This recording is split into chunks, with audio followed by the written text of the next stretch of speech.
Let's get ready, say go. This was on, this was on, this was on, this was on. Let's go, this was on, this was on, this was on, this was on.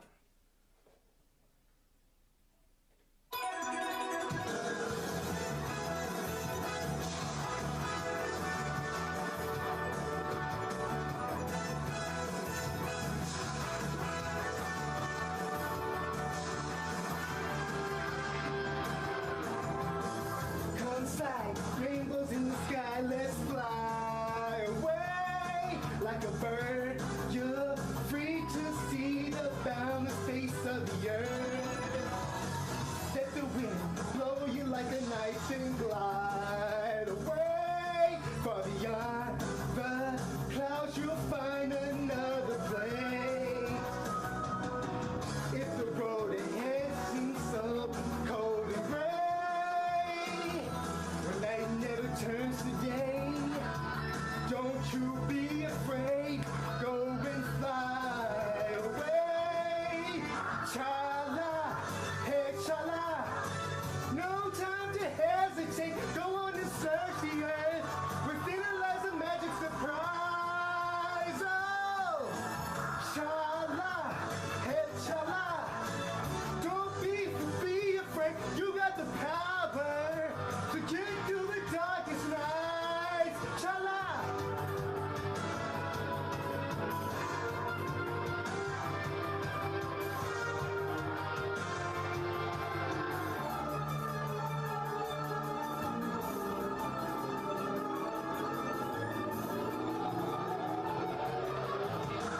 Swimming round and round in the sky like a coaster. Hold on tight, or you may find yourself trapped in a maze. When that happens, you may think you will never find your way. At the past, you may take seem all the same. If the road ahead should be just so cold and gray, when night never turns to day, don't you be afraid. Go and fly away. Chala, hey chala. No time to hesitate. Go on and search the earth.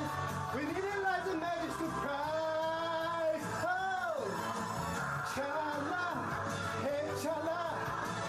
Be cool, don't be afraid. You got the power to get you through the darkest night. Hey, chala, no time to hesitate. Go on and search the earth. For me, it is a magic surprise. Oh, chala, hey, chala. Be cool, don't be afraid. You got the power to get you through the darkest nights. Chala.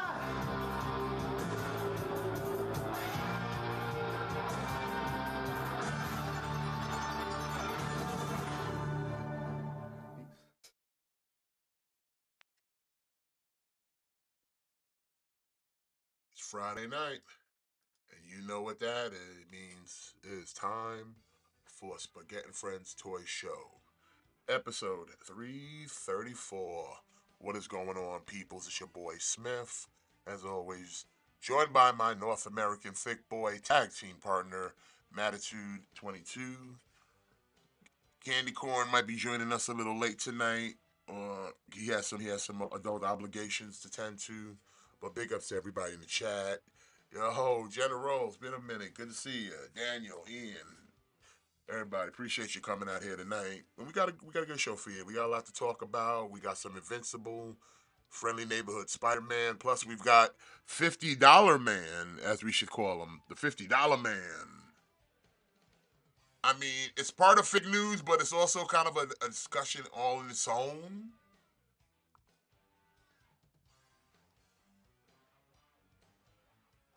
I mean, yeah, because it's a Marvel Legends for $50.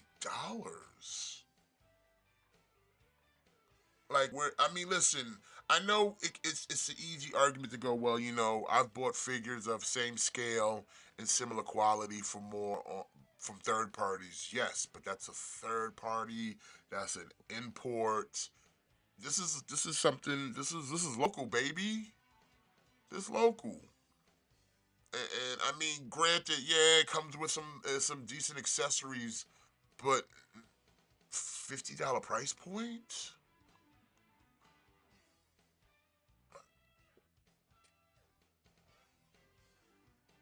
I mean, yeah, everything is new. Everything is yeah, that's great. But does that still warrant $50?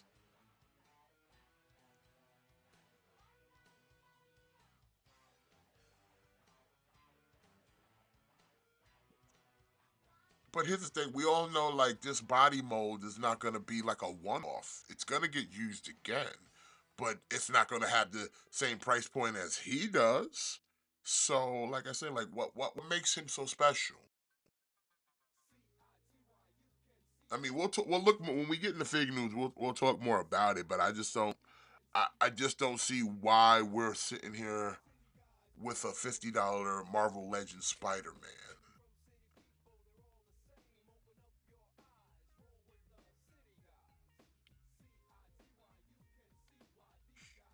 Now, like I said, if this was some kind of a deluxe or a 2-pack or something, I could see that because wasn't the Renew Your Vows $50 and that's two figures. And now we took with one, and now we're still charging the same 50 for two for one.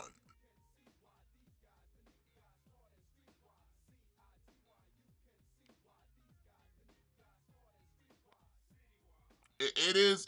I'm not mad at it either, but I'm not gonna pretend like I'm a that like I'm on it too, cause like I kind of wanted the Spider Man, but at the same time I don't I can't see justification for it. Like it's a good Spider Man and a good body mold, but to be honest, I already have that body mold. This is not that new of a mold, cause don't they have that? Cause whatchamacallit has this mold. The Ben Riley. Well, it's a but like okay, new joints and everything. But I mean the articulation and what does it have the spread leg joints?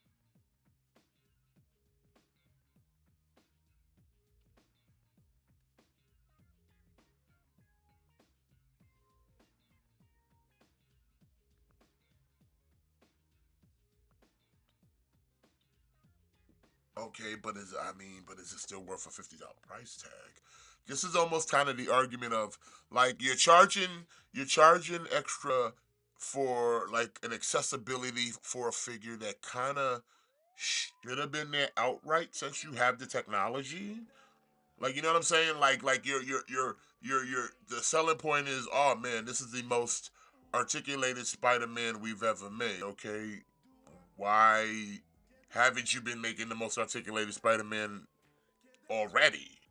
Like I said, you prop out a bunch of Spider-Man yearly, and each one is different from the other. Some are better than others. Like I said, I've got a handful of Spider-Man where I can sit here and go, these are better because they gave it more. Like I said, Ben Riley, he's got the good abdominal. He's got the toe tilt. He's got all that stuff to make him flexible. Like I said, I have a bunch of Spider-Men that have that extra type of flexibility because they gave it to them, and then there's some where they gave them absolutely nothing. No toe tilt, no real good articulation, just the bare bones, no butterflies, no nothing. Like it's a mixed bag when it comes to Spider-Man.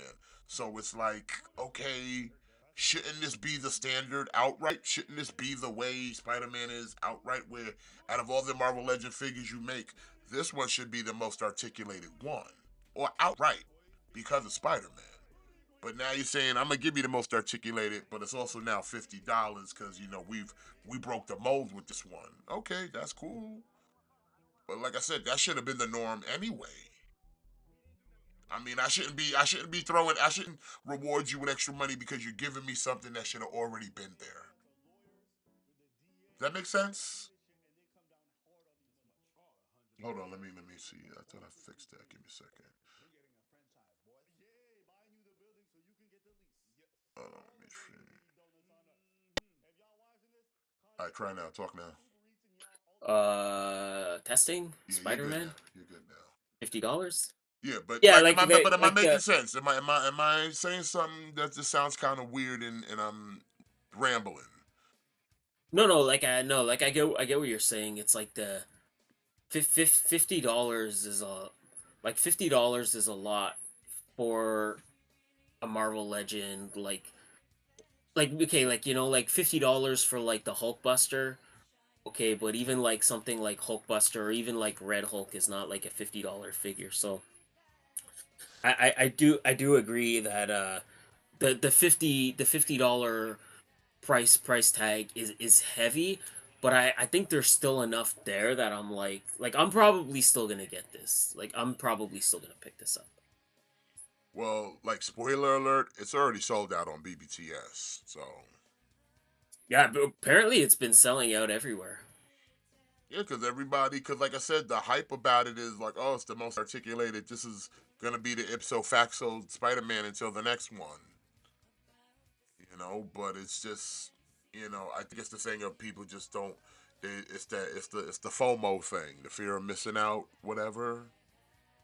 Yeah, yeah, I think And of there's a course, bit of that too for of sure. course, you're gonna also, it's toy collecting, so a good portion of this is just scalpers. Yeah, no question Good about it. portion of it is scalpers. And yeah, happy Valentine's Day to everybody. I hope everybody had a good one with their loved ones. I spent some time with the missus earlier before the show, so but hopefully, Maybe that's why what's maybe that? that's why Jimmy's not here. Maybe that's why Jimmy's not here. Maybe he's got like a hot date. Oh, you already know he got a hot date. Come on now, Yeah. you know Jimmy got a hot date. Yeah, he tries to play it off, but come on now, he gets bitches. We all know that. But yeah, so it's I don't know. Yeah, like I said, the Spider-Man thing is just that's a hefty price tag for a Marvel Legends. Like I said, I expect this from a Figuarts or a Figma, but not from Marvel Legends. Like I said, we need Yeah, to like we that's need to we need to at least keep this guideline of imports to local retail, because now we're blurring the line of like everything's just gonna be 50's gonna be the minimum. I think that's the biggest thing is you could get a SH Figure Arts for like $50, and if the Figure Arts is just as posable and just as articulated, you could get that for like $50. Like I said, like $50 for a Marvel Legend. I'm thinking like, okay, it's gonna be like a giant figure, like it's gonna Yeah, be like like a Blob. like a build a figure. Blob got Yeah, like exorbitantly something like priced to that. like $70 afterwards when it got reissued. But I'm not that mad about it because it's a bigger figure. It's a deluxe figure, so it's like okay, I'm Yeah. not overly upset about it because it's a larger figure. Same thing for like the Hulks or the Joe Fixits. Like they're a little more money. Like even the 2-pack that was 50, but I got a Hulk and a Wolverine for that. Yeah, exactly. Like when you think $50 for Marvel Legends, you think of like a deluxe figure, or you think of like a two-pack or something like that. Like I can't argue that $50 is a hefty price point for a single Marvel Legends figure, regardless of the accessories. Yeah, and a lot of these accessories are things you're not gonna like use on your display like that. The separate heads, all the webbing. Like you might use some of that, but like all of it's gonna end up in a Ziploc bag or in a drawer somewhere. But like I said, like if the selling point of the price point is this is the most articulated Spider-Man we've ever made, again, something that should have been done outright anyway. Spider-Man. What's going on, Trunks? See, that's the thing. Like I'm kind of torn between that too, where it's like, yeah, $50 is not the most egregious thing because I've paid that and more for figures, but for Marvel Legends, there's usually like, come on, man, you the niggas I can find at your local Walmart. You shouldn't be this pricey unless your ass is coming with more than one figure or that figure is huge as fuck. Or just your basic Spider-Man, like yeah, 50. That's just, like I said, it's not wild that I wouldn't buy that. It's just crazy that we now here. It's crazy that we're here. Like it's just crazy that we're here. That like $50 is like, hey man, niggas are gonna buy. They're gonna buy this regardless, and they have. Like I said, it's sold out on a lot of sites already. In fact, let's just jump into your number one source for news and information. $50. Yeah, we keep paying these prices. The toy companies are gonna just say, shit, that's not even enough. It's fake news. And as always, man, check those spaghetti policies.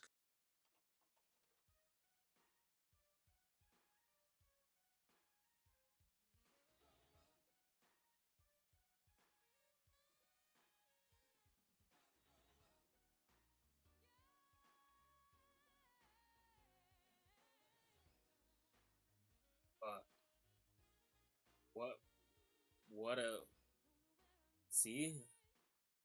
Jimmy's the real. He's the real Riz God.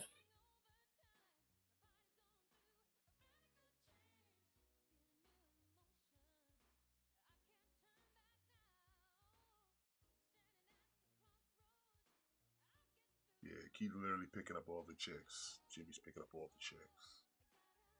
All right, so we got some Godzilla here to start things off tonight from Super 7, which I thought Super 7 did more of the kiddie style Godzilla figures. This one looks a little more mature. I guess they're not done with the like. I guess they're not done with the ultimate. Oh no, wait, this isn't an ultimate. No, this is a -1 Oh, okay, reactions. okay, okay, yeah. Uh, you know, I'm kind of 50-50 when it comes to the Super 7. But I did like that movie, and I You know did like what? that Since movie a lot. Jimmy's not here right now, we'll hang out with Alexandra for a while. She'll hang out with us. We'll hang out with Kimberly's sister, Alexandra. She can hang out with us. There you go. Um, although Alexander, although Jimmy's really missing Alex, that. I am gonna have to ask you to that's a little more appropriate, ma'am. This is a family show, first and foremost. Okay, so I'm gonna need you to be a little more professional. I know you are a Nubian goddess, but yeah, there you go. Clean it up a little bit. There you go, ma'am. Clean that up. Get your shit together. There you go. Now you can sit with us. Now you look professional, Alex. Now you look professional. All right, Godzilla. All right, so we got Godzilla here. I mean, it's fine. I mean, it's Super 7. It's one of the little minis, but yeah, it's not something I would fuck with. And like I said, I don't own too many Super 7 products like that. Yeah, it's just if I was really in the market for like a -1 Godzilla, I probably like wouldn't get it from Super 7, but it looks pretty good for what it is. Whoa, whoa, whoa! What Target exclusive Black Widow? Which one you talking about? Trunks, the black suit one, the classic one they had put out a couple years ago. You talking about?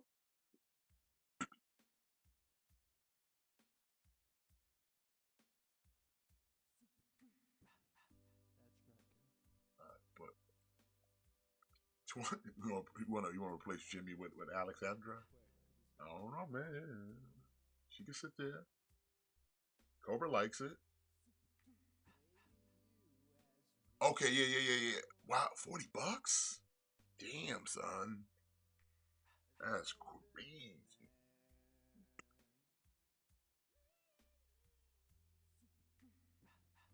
Shit, I remember I got that when it first came out. Like, damn, kind of glad I did when I did. Cause $40, shit, get the fuck out of here. All right, $20, March of 25. Okay, okay, this seems more in line with like Super 7. We got another Godzilla. We got Godzilla from Godzilla versus Biolante. Fucking eBay. I just said Killing it. I just said Godzilla a lot of times. But you didn't say Biolante. This is Godzilla That's versus right, Biolante. Biolante. Again, like it is what it is what it is. Like, it is what it is.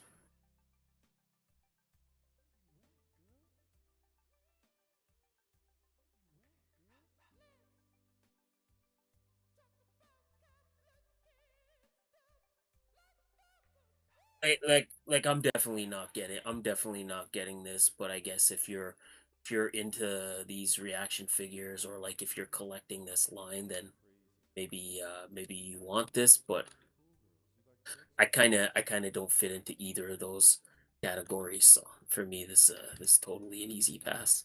Yeah, it's easy pass for me as well. Especially like this is not like the -1 Godzilla. Like there's probably you could probably get one of those crappy like Bandai figures of this Godzilla for like $20, and that will at least be like a full size figure, as opposed to like a little tiny like knickknack. But Also, again, that's 20 just bucks. that's just me. March of 25. Rounding it out, we All got right, all right, Mecha. We yeah, got Mechazilla from Super 7 Reactions. And same thing, like a mini Zilla. yeah, that looks fine. Not really my cup of tea. Oh, well, if it was These a are, Original, I would ask if is he in on any of these little mini ones? Because, like I said, they're only 20 bucks. yeah, yeah. These kind of fit into the realm of like Funko Pops, where they're like, if they're fun little, they're just like fun little things to collect. But yeah, I'm kind of good on these. Like I said, I'm sure like they keep making them, so I'm sure there's people out there collecting these, and they love them. It's just not me.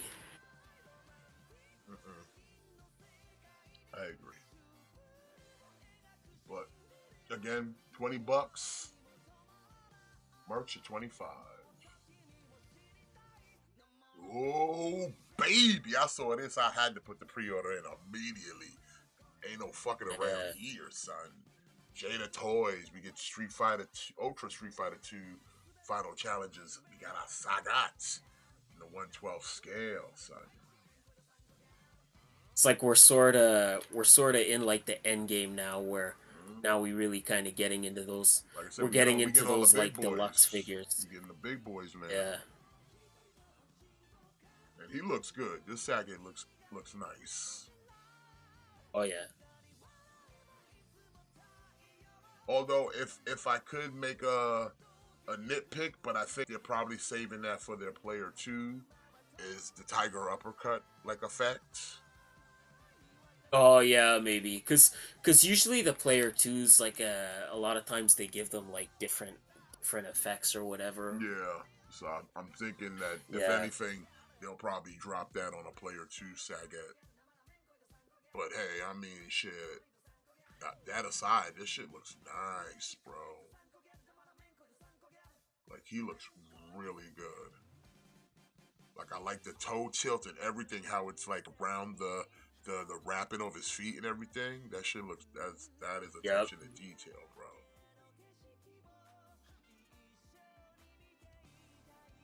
I can already see the future, and I'm thinking like next year you're gonna be seeing this on everybody's top 10 list.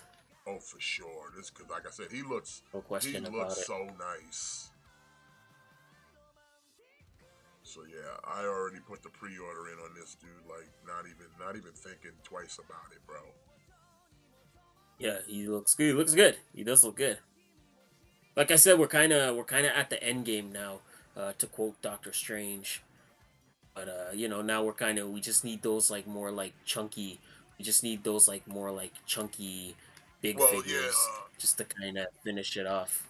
yeah. Well, we got Vega left. We got Bullrog left. T Hawk and Zangief. Zangief. Yeah. E Honda. Did I say Honda? Yeah. So yeah, those are really Yeah, the only ones kind of left: Honda, Zangief, T-Hawk, Vega, and Bullrog. So like yeah, five more, and Kuma if you want to count him as well. But like as for the big boys, yeah, there's like five more left. yeah. So all things considered, And even the drop time on this is pretty good. So like I said, like they're not making you like wait forever when it comes to this shit. Cause like SAG is dropping in April of 25. So that's yeah, only like a what, like another month and a half away. yeah. It's not too bad. Yeah, that's not bad at all. $30. Like I said, it got bumped up a little bit. Not surprised. It's a little bit more of a deluxe figure. So a little, like, a couple extra, like $4 more. I'm not mad at it. $30. That's fine. Take my money. Take my money. Maybe they're just kind of like feeling like, all right, we're at the end of it. Like let's just like round this out. Like let's just try to bang these figures out. Yeah, and rightfully so. Like I said, the prototype's already there. It's just at this point, it's just basically the mass production of it, and like Yeah, honing out any fine details or like rubbing out any like imperfections. But other than that, everything's pretty much done. It's just now like mass produce and get that shit out on the streets. But I like that they're at least kind of filling out where it's like, okay, we're not gonna keep cats waiting forever. So it's like, all right, like I said, the last one we got was like a couple months ago. So like the time frame is like it's not like we out here waiting years and years and years.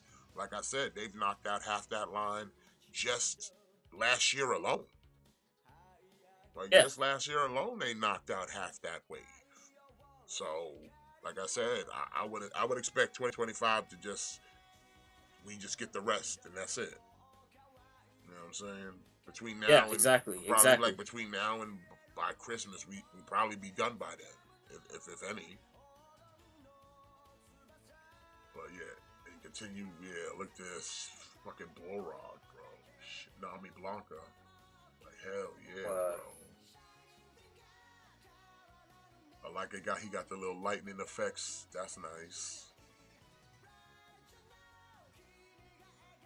yeah, he looks good. I definitely think this is another one where I think this might overtake Figure Arts as the definitive Blanca. Like I don't think the Figure Arts one was very good. I mean, I think Storm has done Sagat, but not in this scale. Not in this scale, though, Yeah. Daniel. Now they are getting into the 6-inch stuff now, so that could come. But again, we talked about this last week. When it comes to Storm, they're not consistent for me to like put investment on them. They just like to keep cherry picking characters when it's like I need you to finish a line. I need you to finish a line.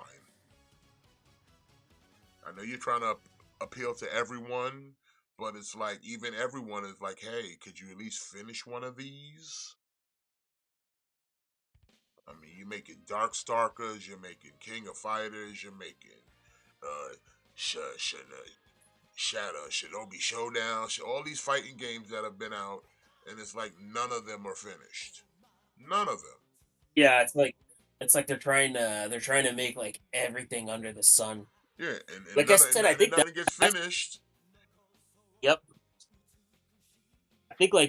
I think that's where Jada like did it best, like that's where Jada did it best. They're just like, all right, like Street Fighter 2, like let's just do that. Like let's just focus on that. I mean, they do other things, but they didn't lose. They didn't lose focus on like, okay, the mission statement is get this out. Because, like I said, they did Mega Man, and they do a couple other little things, but they didn't sit there and go, okay, well, we made Mega Man and Street Fighter, and Street Fighter's probably doing better sales than Mega Man, so we're just gonna stop doing Mega Man. No, we'll keep doing Mega Man, but we're also gonna keep doing these Street Fighter, and then anything else will be done when this shit is done. Yeah, like I think like I think they know that the Street Fighter is like their bread and butter line right now. Yeah. And then the Mega Man is just kind of Yeah, their and then side all hustle. the cereal mascots and the food mascots are just kind of like it's just Yeah, demonstrating what they're capable of. Like it's basically yeah, building a portfolio of like this is what we're capable of. This is what we can do at this price range. And this is the quality, the paint, articulation, all that shit. This is what we can do. And now we took all that and now we applied it to one thing, which was Street Fighter 2. yeah, But we're not going to sit there and now give you other things. No, we're going to finish this first and then we'll do something next. But like I said, Storm Collectibles is like, here's Mortal Kombat, here's Street Fighter, here's King of Fighters, here's, whatever. And then you don't get anything, and then when something else comes out, it's just a repaint of something you already own. They're already just supplementing you with player two colors and shit. And it's like, yeah. how about finish the line? How about give me the rest of the lineup? That's what I said. I can never go in with Storm because it's like you don't finish what you started. And like I said, Jada Hmm. right now is literally trying to finish what they start. So I was like, okay, I'll fuck with you. The price point's to my liking, and the quality of it, everything is good. So it's a win-win all across. Like this Blanca looks fucking sick. And I'm pretty sure his player twos will look good as well.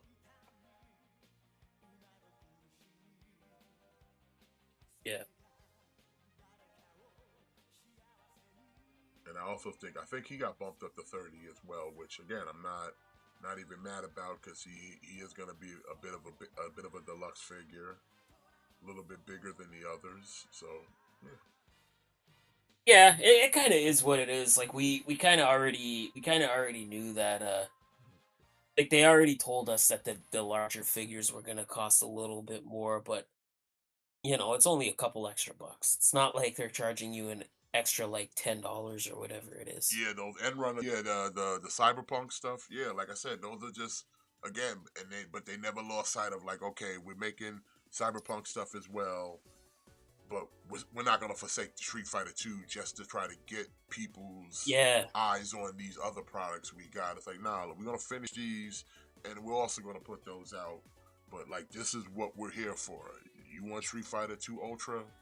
This is where you want it. You want to pay twenty It, dollars for it's it? There like you go. it's like everything else is just like everything else is just like a side hustle.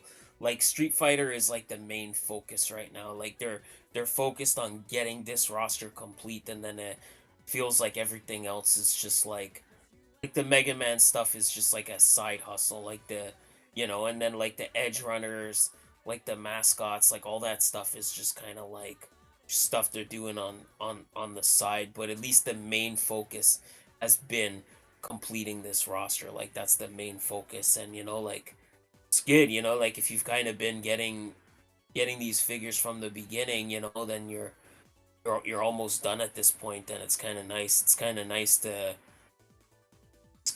to have a complete gaming like character roster. Like that's not something you get very often. Like it's not oftentimes you get that. Yeah.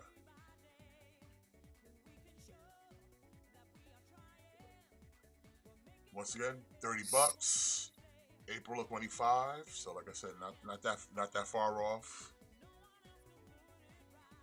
Like I said, just another month and a half away. So like I said, I already put my pre-order on both. So whether if I find them in the wild first, that's fine. But I got the safety net to know that listen, like I said, I'm not. Y'all gonna be out here trying to get these shit later. Watch. Yeah, I same. better get on it now.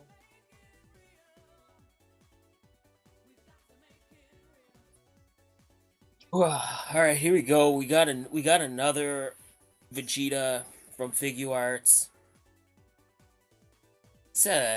It's again like I don't know what was the how difference many from how to the many last one. times. This is just unwavering Saiyan pride. Like I don't know how that's an extra power, but okay.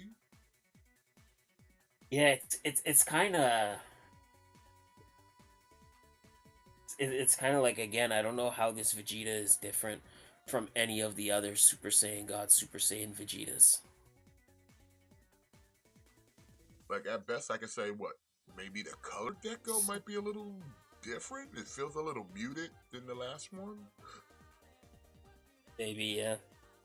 What the fuck did Cobra just make? What the hell is that? Who knows? Yo, That guy's an animal in the that guy's kitchen, a so mon. like it, Yo, I'm just seeing something on the side of my peripheral. He's making a sandwich, and it's like he's been making a lot of like cartoon sandwiches as of late. And by cartoon sandwiches, I mean you know the type where it's just sandwiches that are stacked really fucking high. yeah, And it's like, why are we out here making cartoon sandwiches, Cobra? Like you're not it's a Scooby Doo. monster. Stop that shit. Like we're making these damn cartoons, and he's getting fat too. Cobra's getting fat over here. Yeah, because look at like all he eats is junk. Like I don't even know what this is. Like I don't have no sound on, but it's just I don't even know what that is. What did we do? Like He's a you know monster. He's a monster. you gotta have a you gotta have a green vegetable once in a while, man. You gotta have a green vegetable.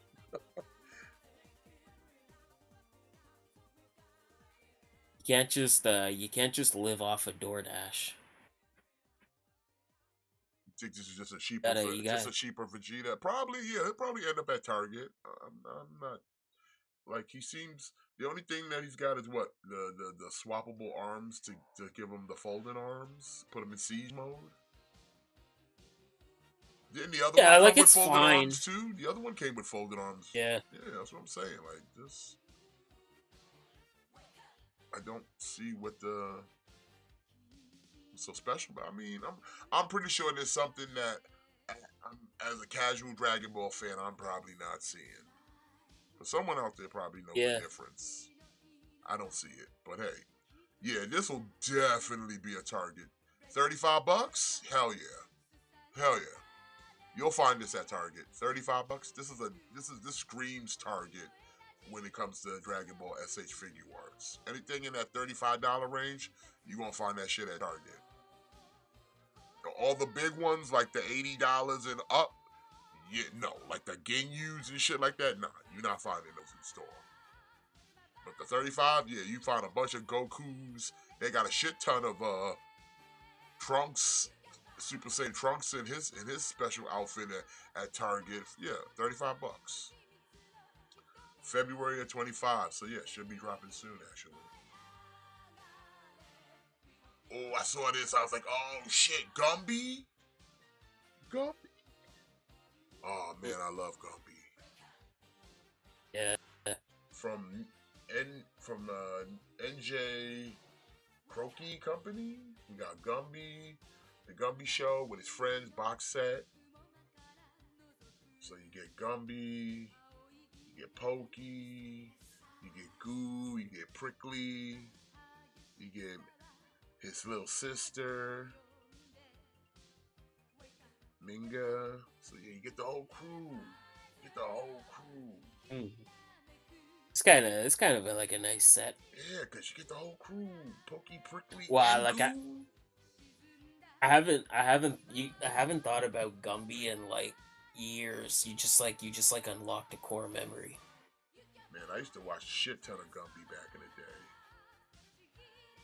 Now, see, the only thing I'm saying, are these that kind of have that wire articulation? Because I remember way back in the days, I used to have a Gumby figure, and it had the bendable, so it's got the little wires in them so you can articulate them. It's just like the old toys used to have back in the day. Like these are the most simplest toys ever. You put the wire in them to give them the bendy arms. That's kind of cool. And for $35, that's not a bad price for fucking 5 figs there. I'm like I said, I might go in on this Gumby because I like Gumby. Gumby, damn it.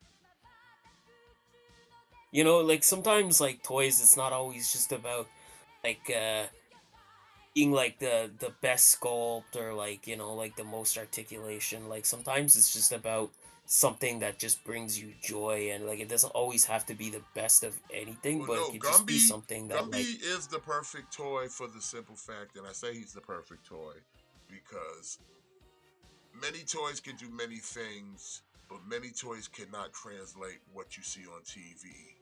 Gumby does. mhm, Gumby is exactly what he yeah. looks like on TV. He is the perfect toy.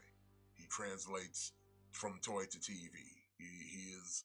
There's no such thing as like you can buy a He-Man, but that He-Man ain't the same as what you seen on TV. Like same thing with Optimus Prime. Like I said, we had to get to this generation just to get close to that shit. Gumby's always been that. Even when I had him as a toy, Gumby looks like Gumby. There's no differentiation from it. Like, oh, he don't look like the cartoon or the show. No, just like it. 1 to 1. Yeah, like this is perfect, like this is perfect. Like it's just simple and fun. Sometimes that's all figures need to be. Now, to be fair, I don't care for the other cast members, Prickly and Goo and Minga, but like Pokey, the horse, and Gumby, that's the duo right there. These are just kind of bonus, Yeah. but like it's Hey, Pokey you gotta have and Gumby. you gotta have Gumby and Pokey because they're like a pair. Like you gotta have the two of them. But $35 and then you get the other three. Like that's not too bad. Like $35 for five figures, you can't really go wrong. Now, I wish they gave out a little bit of a scale of how at least how big these are. I wouldn't. I would imagine they're probably like maybe probably like 4 to 5 inches, maybe give or take. Yeah, I would. Yeah, I'd say probably around there. Well, yeah, 36 bucks, March of 25. So yeah, I might have to put that pre-order in for this set. I want the Gumpy and the Pokey. Ooh, okay, here we go. Yeah, from Planet of the Apes, we got the Ultimate Gorilla Soldier, which this is pretty nice. Aren't you going in It's on the neck it's, Planet of the Apes stuff? I I do fuck with the NECA Planet of the Apes. So this is pretty nice. It's an army builder, which very expensive army builder. I mean, well, how many would you really need when it comes to like Planet of I the Apes? mean, if you Maybe get I would like say to be fair, like if you needed to really troop build, I think without totally going fucking broke, I would say 4 minimum. If you're serious about it like yeah, that. If you're yeah, serious about it like that. yeah, like I think if you get like three or four, I think you're good, bread. But yeah, this is cool. Like I'm happy to see anything new from the Planet of the Apes line. Oh, and they give them like separate heads, so yeah, you could definitely army builds. Yeah, so see, like even if you buy three, one for each head, then you're pretty good. Like again, if you go back and watch the movie, like like usually you're not seeing like 50, 15, or 20 of these guys pull up in one shot. Like usually it's like I said, it's like three or four.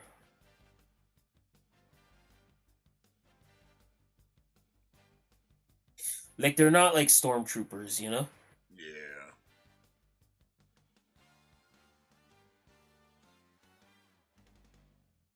Shit, I went over to Target today. You know they just started dropping those last Ronin April O'Neills that we looked at last week.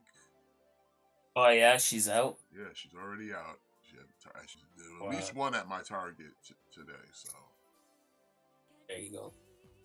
but like I said, I looked at it and I'm like, yeah, this is such an easy fucking pass. Yeah, big time. Like I said, I literally I got the last Ronin and then I just left it at that. Mm-hmm. I did.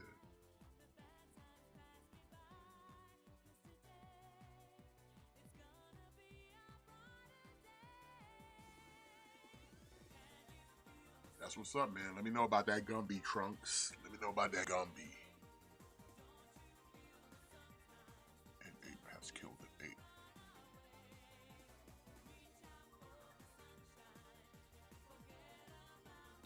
like I said, you get three of these, maybe even four at the most. Like Yeah, you like I don't need said, more four than four. minimum is respectable, especially if you're talking about what, $38 a pop. Yeah, four is fine. I mean, if you stretch it out, it won't seem that as egregious as if you try to buy it all in one shot, unless you got it like Yeah. that. And, go for it. But yeah, March of 2025, $38. Oof. All right, here we go.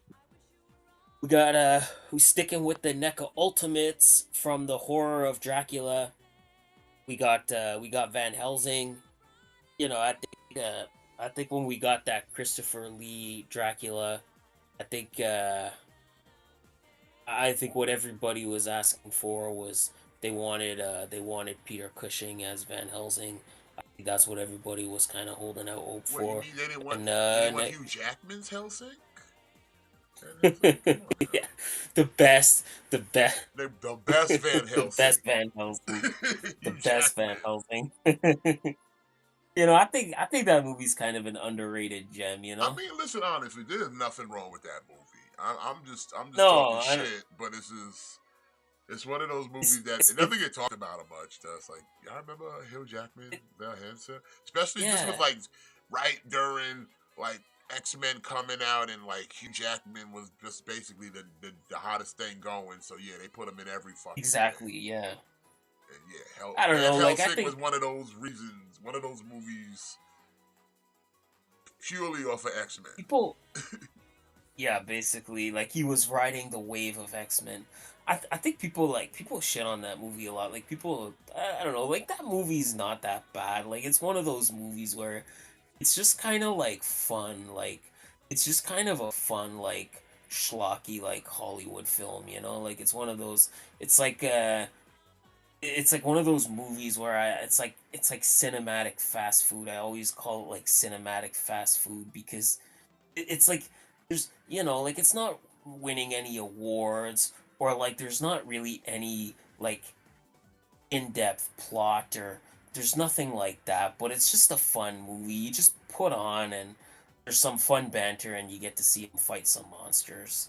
Like it's not that bad. It's not as bad as people say it is, but yeah, like Peter Cushing like as Van Helsing, like he's kind of Before he joined the Empire, he's perfect. he's like, I used to kill vampires before I joined the Empire. Yeah. Now look at me now.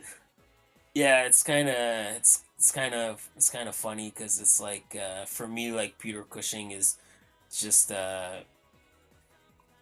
he's from Star Wars, like to me like he's Star Wars, like he's not Van It's Helsing, but He said, me and Dooku used to know each other in another life. yeah, that's right. Fuck, I'm drawing a blank. Who does he play in Star Wars? What's that dude's name? What's his name? Grand Moff Tarkin. There you go, like old man brain, but yeah, like for me like he was always that, but yeah, this is Oh, big cool. ups, Like this Coach is Hero. perfect. Big ups, Coach Hero. You get the Dracula, you get the Van Helsing. Like that's perfect, man. Oh, I like they gave him like the long coat and the short coat. I didn't even realize that. That's pretty cool. Yeah, yeah,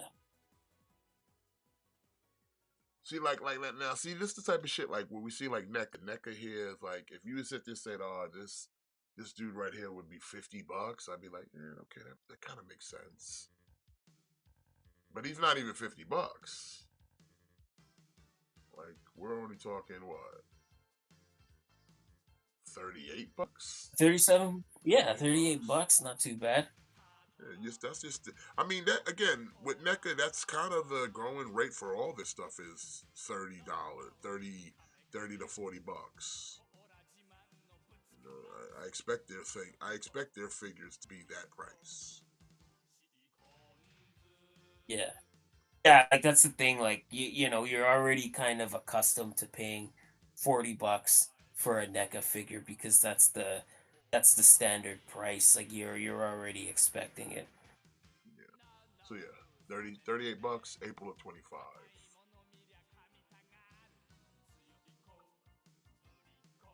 All right, we're stepping into the world of I don't know what this is. I don't know what it is either, but it looked fucking cool. It's a God Measuring Modzarad God thing, model kit. Build it together. Put your own figure together with labor. But it looks really cool.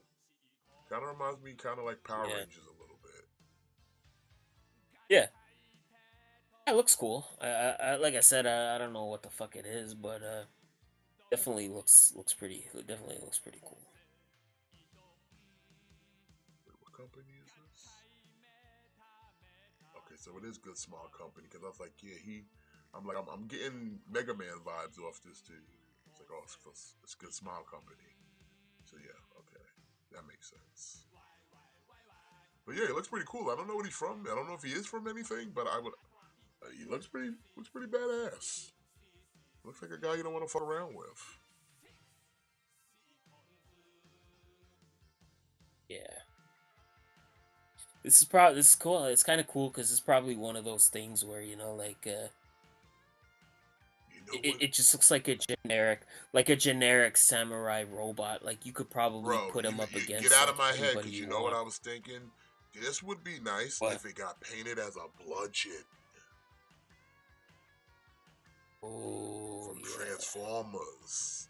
Cause like that's the thing, they always fuck up bludgeoned, and it's like they try to do the whole make the tank thing, and it's like nobody wants the tank. They want the pretender. That's what made bludgeoned. He's a pretender. The outer shell is the popular part, not the inside, not the transforming part. No one even cares if bludgeon transforms. They just want to see a samurai with a skull face, and he kind of gives off that bludgeon vibe almost. Because like I said, he's kind of robotic. His body looks like if you ever really like read Generation Two and see how they like drew him out, his body's kind of like this because Yeah, see, like he's a that's the samurai and shit. But he never really transformed or came out of his shell. Like maybe once or twice he came out of his shell, but for the most part he stayed in this pretender shell. yeah, see, like that's the thing is like they always like now they always try to make Bludgeon like a tank, like you said, and like he doesn't need to be that. Like he doesn't need to be a tank. Like He just needs to it look like a seems like that's pretender. their He needs to thing be look with like a the pretender. yeah. It seems like that's their thing with the pretenders is every pretender has to have an alt mode, but it's like, well, that wasn't the point of the pretenders. Like if you're not gonna give me a proper pretender, then just give me the shell. Give me the shell without the alt mode. Yeah, no, it's crazy, man. It's actually fucking crazy. But yeah, like I said, it'd be cool if somebody used this body type, and made a bludgeon out of it. I think that shit would be fucking insane. And oh man, the price on this? Come on. $45, January of 26? That's not a bad price. Uh, Ah, the man of the hour. Here we go. Okay, so we got the deluxe Uh, Spider-Man from the Marvel Legends Maximum series. yeah, I know we were talking about this earlier. I still think I'm in on this. Like, despite the $50, I still think I'm in on this. This to me looks like this is like the definitive like Marvel Legends Spider-Man. Because, like I said, I know you say this is a new body, but I have a Spider-Man that has all of these attributes: the ab crunch and the upper abdominal, the butterfly, the double jointed, the toe tilt. Like, there's already Spider-Man out there that have all of these attributes that can already do these same poses. That's why I'm just kind of a little bit like, why why are we trying to act like this is something y'all haven't done already with Spider-Man? Outside of maybe the leg cut might go a little deeper, and I think the wrists look like they might rotate. That looks like the only real new things I see. Because like every other Yeah. attribute I have on other several different Spider-Man already, down to the toe tilt. Like I said, Ben Riley's one of them. Like he's fucking one of the better Spider-Men that had came out like last year. Like that Ben Reilly is ridiculously good for no reason. Like literally for no Yeah, reason. like yeah. I don't know. I just feel like yeah, like Trunks is saying like the rumor is that like this might be the Hail Mary for Spider-Man. Like we might not get another Spider-Man for a while. I mean, we I don't don't know. like I honestly, like we I don't like really it. need any more Spider-Man because there's so many from Marvel Legends. So like, even if you didn't get this one, like yeah, you probably got enough anyway. Like I this is think just it's just like, another Spider-Man. but this is the best Spider-Man. Like this is the best Hasbro Spider-Man you're gonna get. This is the best Yeah, Spider-Man you're see, gonna yeah, he get does at got like that a price wrist thing point. because he gets like extra gauntlets, the Spider Yeah. gauntlets. So yeah, you got that. You got the Spidey senses. You get the Like extra if you're getting webs. like if you're getting this from Mayfex, you're paying like $150. Like you're not getting a $50 Spider-Man from an import company. So this is the closest you're gonna get to import. This is the closest you're gonna get to an import quality Spider-Man at $50. Cause like look at the price, like how much look at how much like the Mayfex Spider-Man retails. Like he's over 100. Yeah, and it looks like they took. This is like a lot of cues from like McFarlane's Spider-Man. It seems like. Yeah. Yeah. I think this is just one of those figures where I think this is just the definitive. This is gonna be the definitive like 112 Spider-Man. At least like domestic This is the new pizza Spider-Man. Spider-Man for this generation. Yeah, like This this is their pizza Spider-Man. this shits all over like everything. Like this shits all over Pizza Spider-Man. It shits all over the retro card Spider-Man. Like that being said, like the $50, it is what it is. Like $50 is $50, like it's a lot, but Like I said, I don't know. the Peter Parker head sculpt though, I'm not pleased with that. That head sculpt looks kind of trash. Yeah, like that's the one thing where they kind of I don't think the head sculpt is great, but Yeah, everything else is Spartan. nice, but yeah, this is like I said, it's sold out everywhere so far. Like if I see it in the wild or if I find it, I might get it. I don't know. Like I said, I like Spider-Man and I like variants of Spider-Man, but like I said, as far as having like a proper Spider-Man costume, I've got enough of those. So smarten me up. Like, what's this whole thing? Like, Hasbro's like not making figures anymore. Like, what's that all about? Like, I keep hearing people talking about that, but I'm not What, understanding. Hasbro not making figures? That's news to Yeah, me. like there was something where like Hasbro saying like they want to focus on making more like games and toys and less figures. I don't know I don't know what the story is, but I keep hearing people talking about it. And then Trunks kind of brought it up. He said this could be the final Spider-Man Hasbro makes since they want to move to movies and games. I mean, listen, if that's what they want to do with themselves and lose all that money to other companies and third parties, then I guess that's what it is. I mean, listen, again, one man's loss is another man's opportunity. So if Hasbro thinks they're so what that means just for Marvel Legends entirely or all their toy properties?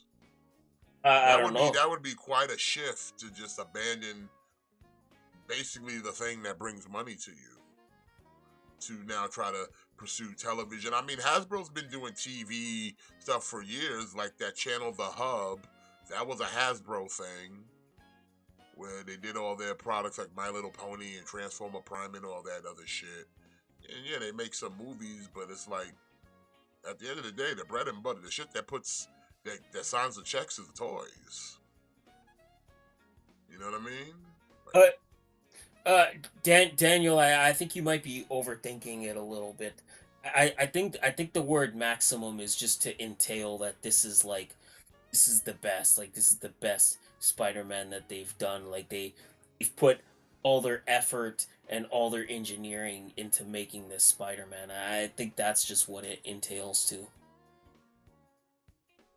But I mean, I think don't overthink it. It's just a buzz. It's just a buzzword.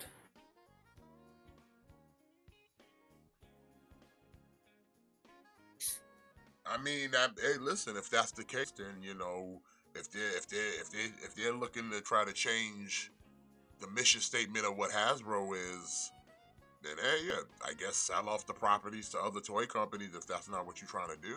I mean, listen, either way,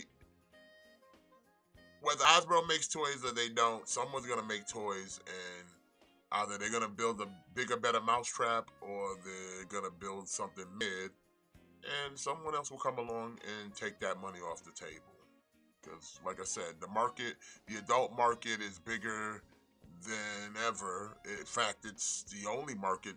The market's dominating so much that like children's toys are almost obsolete at this point. Like actual children's toys. Yeah. Like I said, Like nine I don't times know. out of Like when ten, I when I'm walking down an aisle, if a child's not with a parent, the only other people walking down that aisle are people like me. People like me. like at first like I kind of thought it was just like satire or something, but I see more and more people talking about that. But I don't know. Like I haven't seen anything kind of concrete, and I don't see Hasbro. I don't really see Hasbro stepping out of the figure game. Like Yeah, I I can't. don't That's really see been their that whole happening. existence. That's been their existence. I Yeah. can't see them just out of nowhere just abandoning the thing that made them the thing. Like Hasbro's a toy Like company. You're always gonna be a toy at the company. Power Rangers was probably Power Rangers was easy for them to get rid of because Power Rangers is kind of a niche property. And they have to deal with the Um, whole Japanese rights to everything too. So like that's right. that's a That's thing of right. they're not 100% of ownership of the Super Sentai series. The So the, that the that that, only that thing, keeps you like it's not like with GI Joe or like Transformers, like they outright own the rights to that, or at least with yeah, Transformers they share some of that with Takara Tomy. You yeah, know, like that's the thing. Like I don't see a world where they're not making GI Joe and Transformers figures. Like I don't see that happening. Even the Marvel, the only thing is like I could see them dumping Star Wars. I could see them getting rid of Star Wars. But Transformers and GI Joe, they're not gonna license that to anybody else because yeah, they cause own a that's hundred that's a percent of license that. to print money. That's a literal license to print money. So to give it up to somebody else and let them print money with it, no. And even even Marvel, like Marvel is kind of like Marvel's like their bread and butter line, And also, like I so I said, can't really Marvel's see them. Disney. So, like I said, you want to be in bed with Disney, because then that's like, Yeah, hey, I could sell more Hasbro products on Disney property and other Disney places outside of just your normal venues. Like they have those stores where they sell exclusive like Marvel Selects in Disney stores. Now, yeah, granted, that's a different company, but you see what I'm saying is like there's money to be made where it's like if I'm in bed with this company, there's a better chance that my product can now get put out to other markets where it was only limited to this market because of what I sell. You know what I mean?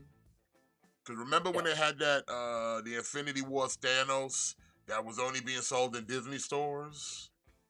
yeah, Yeah, made it more coveted, made it more sought after, made it everything. Why? Because people wanted it, and it was only one place you can get it, and that one place was like, hey, you gotta come see us for this, nigga. You gotta come to Disney. Like, we're gonna make you spend some money. We're gonna make you earn this. But we gonna get paid. We all gonna get paid. You ain't gonna get paid, but we gonna get paid. So yeah, I mean, listen, Trunks, don't put that out there. I don't want McFarlane touching nothing Marvel. He's already butchered DC. We don't need him butchering Marvel. Because you know what's gonna happen. God forbid McFarlane get Marvel. Then that means you're just gonna get a bunch of Spider-Man. You're just gonna get a bunch of Spider-Man. Some Yeah. Venoms. You're gonna get a bunch of Spider-Man. You're gonna get a bunch of Venoms. So let's try not to put that out there. Let's not let that be a thing. Then, like I said, and then you think, shit, I don't even want to say it because I don't even want to put that kind of vibe out there. Because I'm just thinking about fucking premium and gold label shits under a Marvel banner. Like, imagine the fuckery that we would end up with. Like, just imagine. I don't want to live in that world, man. I don't want to live in that world. Yeah, that would the biggest thing with McFarlane, like the problem is like you'll never get those really like deep cut characters. You're never gonna get those. You're never gonna get like the You're never gonna get your teams assembled. You're never gonna get nothing. You're just gonna get the yeah, variants of singular characters. You're just gonna get variants of singular characters. exactly. So Like you'll get a bunch that's the of problem. Spider-Men. You'll get a bunch of Venoms.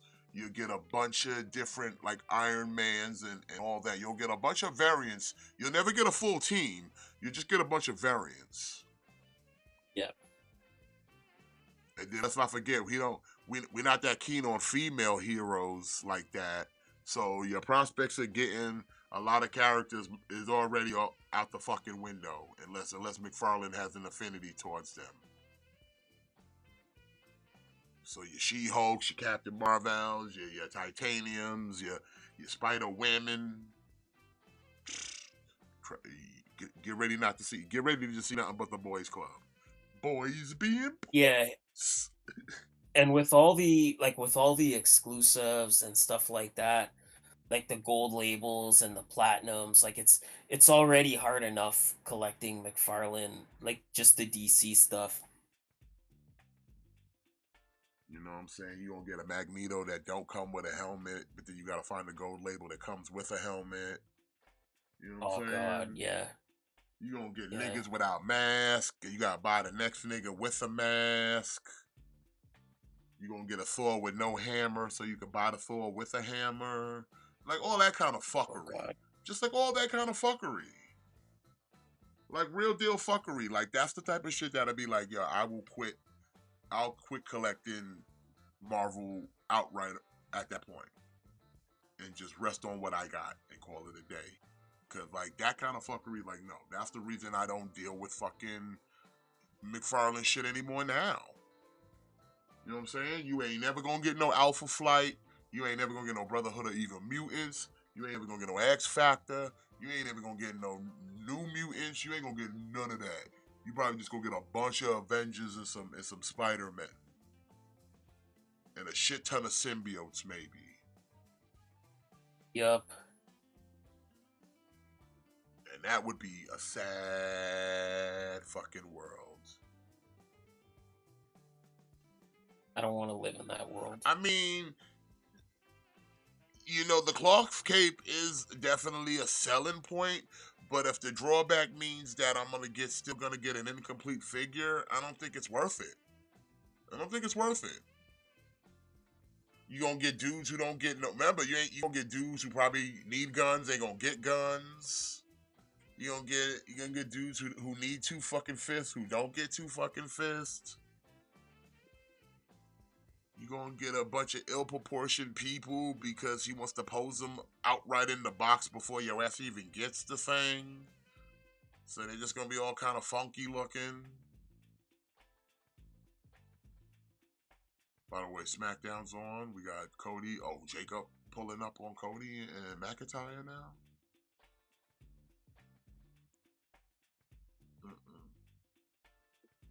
But yeah, I would dread if McFarlane got his hands on the Marvel license, because like I said, what he's done with the DC license is like, nah, man. You have done DC fans dirty. Like they barely got enough to make teams. They barely got enough to make any real teams.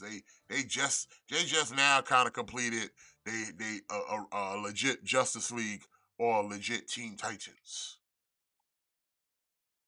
Like just recently. How long has McFarlane been doing this now? Couple years? Long time. And we Long just time. recently got enough members to fill a Teen Titan? Yeah.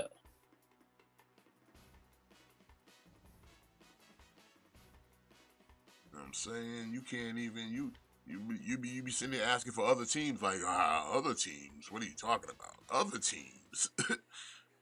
Justice Society. What? Justice Society. What's that? What's a Legion of Doom? What?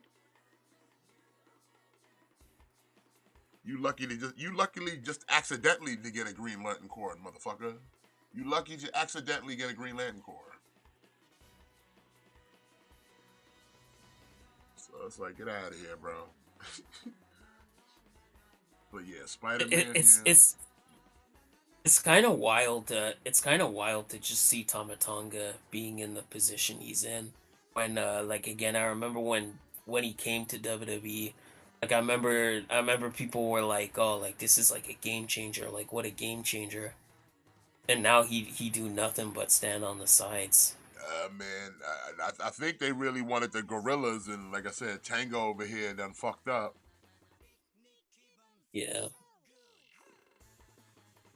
Because I'm pretty sure they wanted him for more of a tag team purpose, but I don't know. They'll figure it out. They'll figure it out. But yeah, Spider-Man here, $50. May of 25. It's sold out here, but like I said, look around, shop around.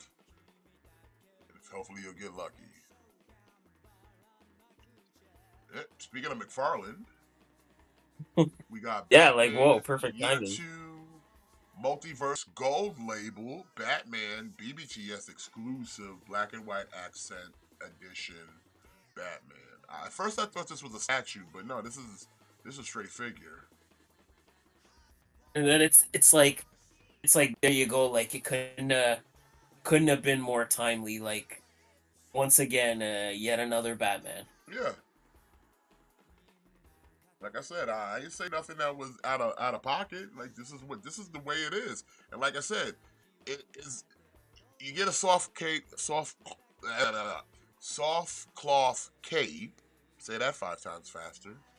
And does that make it better? I mean, it makes the presentation, yeah, it's a little bit better. But it's like you're still not even getting anything new, anything different. You just got another Batman. Another Batman. And this ain't even like a new Batman body. I got this Batman body. This is like one of the first Batmans he released when McFarlane got started. The only thing he's done different to it is give you a cloth cape. Literally. Yep. Cloth cape in this articulated cape here. But this Batman body ain't nothing new, bro. I can pull that bitch out right now. Like, this body is not new. Like I said, the only thing new on this motherfucker is the cape and the piece of plastic extra he's standing on. Be lucky if the motherfucker got 2 fucking fists out here in these streets. But yeah, this Batman body is nothing new. That is not a new body. Yeah. It's just And what a surprise. You don't get 2 fucking fists. You still don't get 2 fucking fists. All this pop and circumstance and you still don't get 2 fucking fists. On this Batman. That's why, You like know, I said, it's this is just why, as I said, this is why I bowed out because it's like he's not mhm. giving you anything of real value other than the value to himself, McFarlane. Like even this cape, like yeah, soft good cape, and it kind of looks like shit on him. It looks like shit on him. It's McFarlane being McFarlane. Huh. Like I said, you just getting a recycled Batman body that he already put out several years ago. Not even like recently, several years ago. That's how old this Batman body is. Because like I said, I already have that Batman. In fact, hold on 1 second.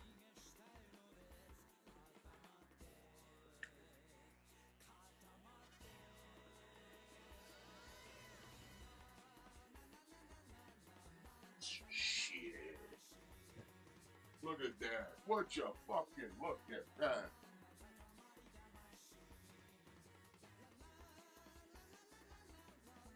Hold on, I don't think I have my camera on it.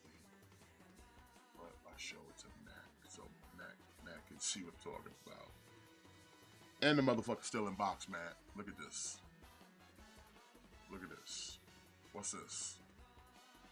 Yeah, there you What's go. that? What's that?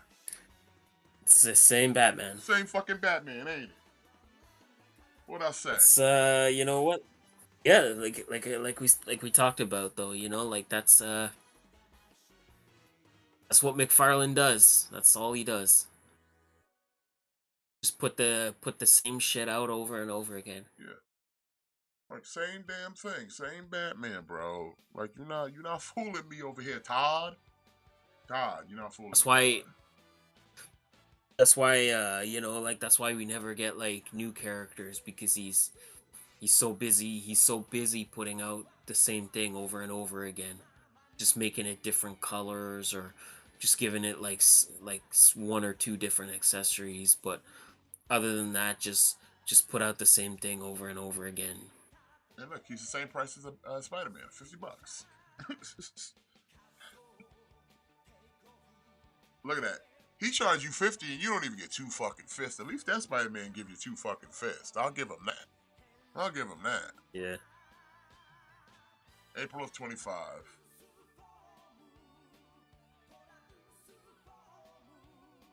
Yeah, that's not happening, Trunks. You shit out of luck on that. Todd don't believe in reissues. You just gonna have to deal with the scalpers. He wants you to support the scalpers. Yeah, like He that's wants you to support the scalpers. Like if you didn't get it then, you're not gonna get it now. No such thing. Like I said, yeah, you have like to be lucky to go to a store that just still has it in stock. Honestly. Other than that, you're gonna have to pay the scalpers.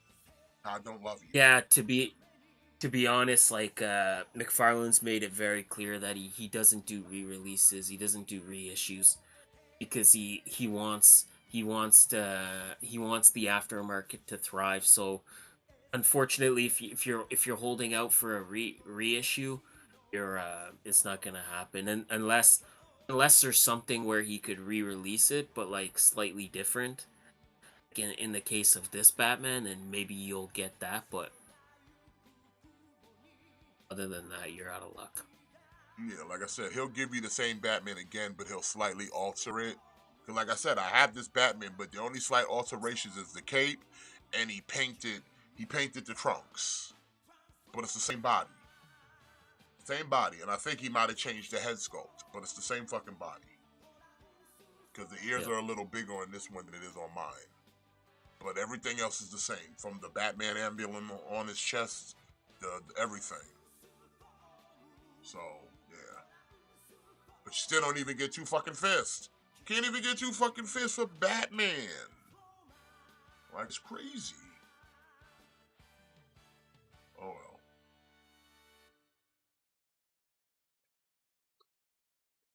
Yeah. All right. From NECA, got more Last Ronin stuff. We got Casey Marie with the motorcycle. I will say that that motorcycle looks pretty cool. Yeah, the motorcycle is cool. Like, I would like to get the motorcycle if he could fit the Ronin on it. I don't need KC Marie, so I'm good. Me neither.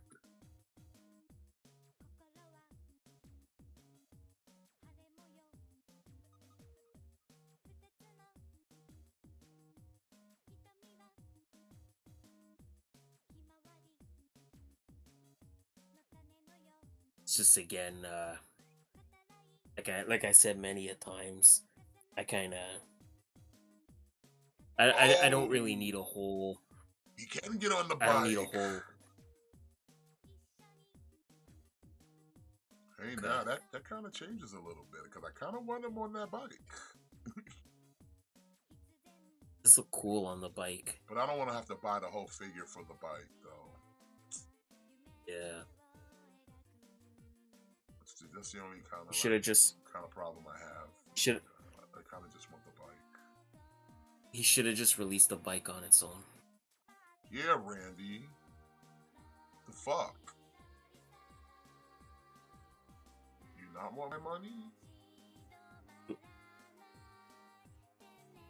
is I be pretending like they don't want nobody money out here?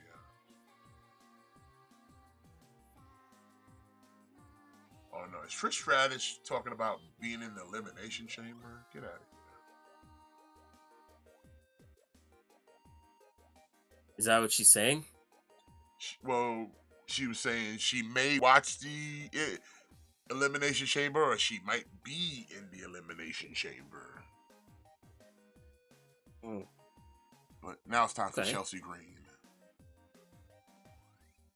I guess it's like maybe for Trish, like when she was around, like this stuff wasn't really happening. So maybe it's a thing where now she's like, oh damn, like I wanna do a fucking elimination chamber.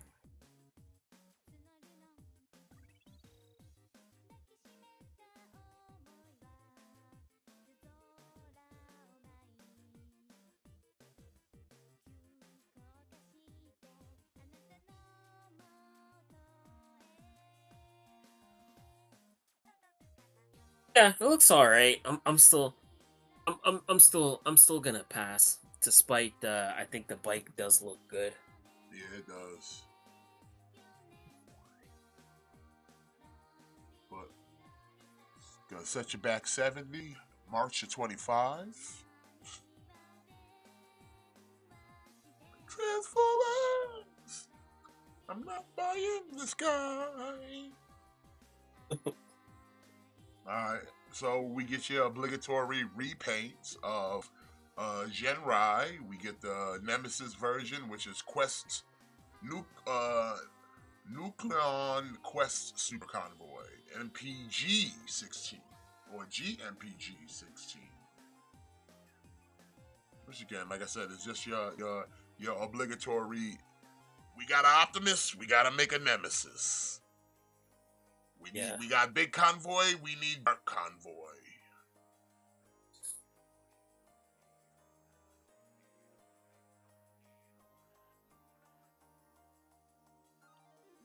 And that's another thing, kind of going back to we talking about earlier about Hasbro stopping. I don't think they would, because, like I said, they have a partnership with Takara. Yeah, that's what I mean. Takara Like, ain't I gonna don't stop making know. Like, fucking toys. That's their bread and butter. like I said, I could see maybe Hasbro like dumping Star Wars, but I can't really see them not doing Transformers. Like Transformers and GI Joe, especially because they own those properties. Yeah, like I said, they share a part of it with Takara Tomy. That's their Japanese market, their subsidiaries. So it's like, I mean, to give that up, you'd have to kind of go through Takara Tomy as well, because a lot of the Transformer shit came from them.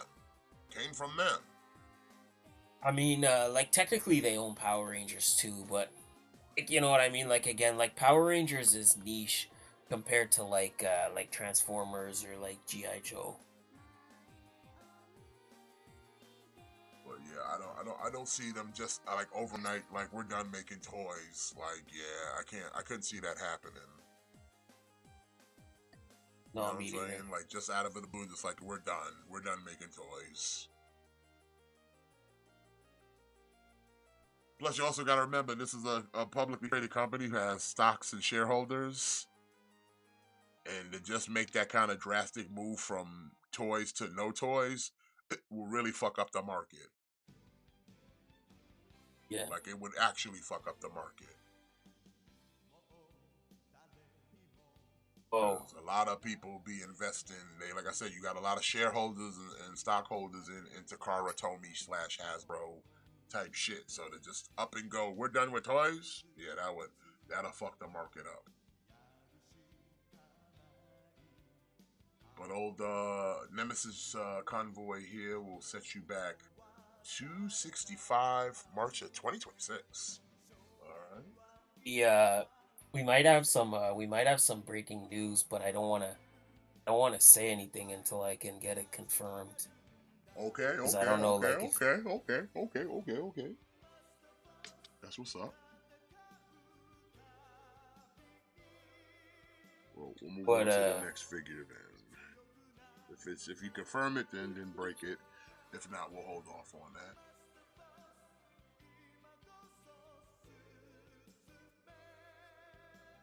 Okay, this is from Fans Hobby. We got a Master Builder MB18 Energy Commander.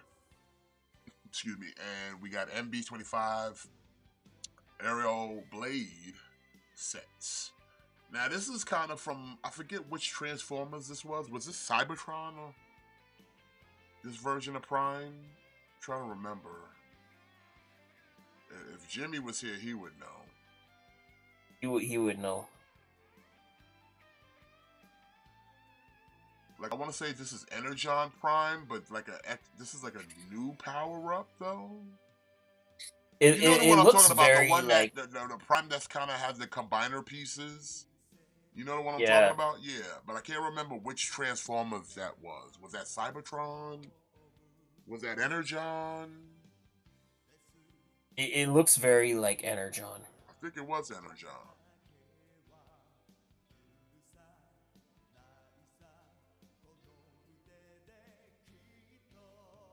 I mean, it looks good, but again, not my prime.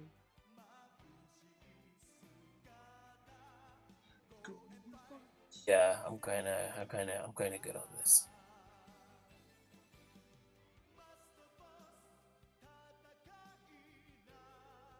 So, let's see. But I mean, it's not bad. Like I said, fans hobbies. I know also Jimmy does collect a lot of fans hobbies, so I don't know if he's going to be going in on this one.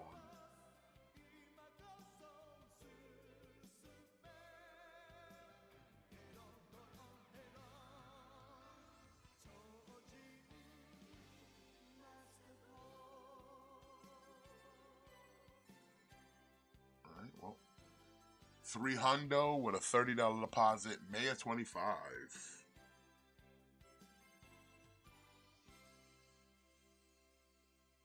Whoa, here we go. All right, we getting an Astro Boy. Uh, Astro Boy, the original. He's like the original like anime character. He's the original anime. The original Mega Man. He's the original Mega Man. Yeah. But I mean, yeah, he looks good.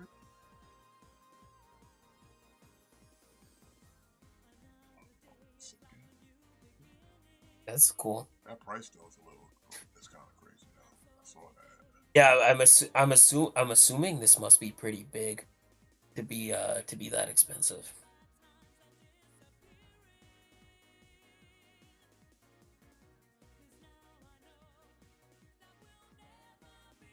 Okay. Oh, you can see the insides. That's what's up.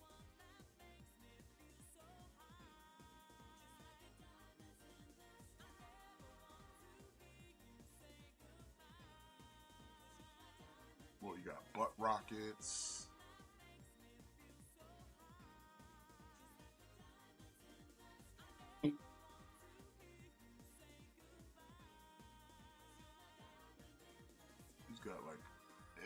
thing.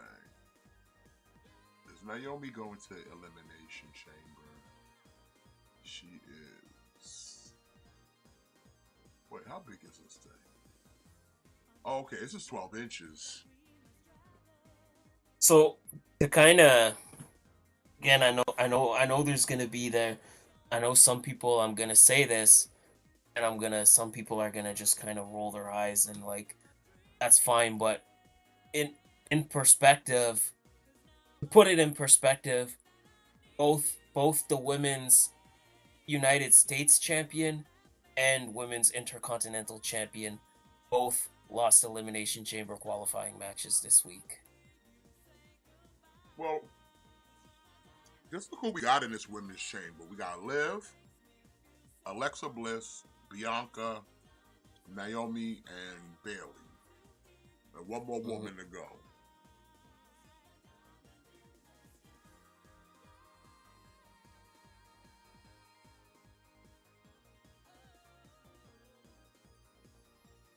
I'm just saying for yeah, yeah, you know, it shows you how much they really shows you how much they really care about these titles. It shows you how much these titles how much value they really have. It's not even the fact that okay, the champions are in qualifying matches, but the fact that they both lost really tells you how much these championships mean.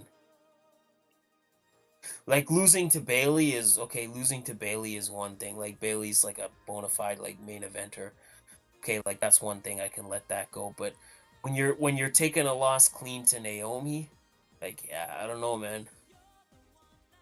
I mean, to be fair, Naomi's also a champion, former women's champion. So But she that's should what I she, mean. she Like should be higher than you Chelsea, but you'd think Chelsea's a champion though. you'd think you'd think your singles champion would go over one half of your tag team champions, you know? Ideally. I don't know. I don't know. Well, they don't see it. See, and that's the crazy part. It's like, okay, they don't qualify, but we're not gonna have a match at the pay-per-view defending the title against anybody. Yeah. It's not like we're gonna get a women's United States title match or an Intercontinental title match.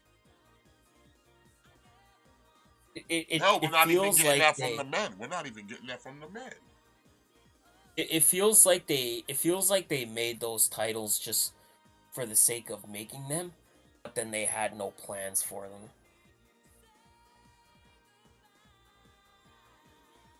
Again, it's just to give the extra women something to do. Mm-hmm.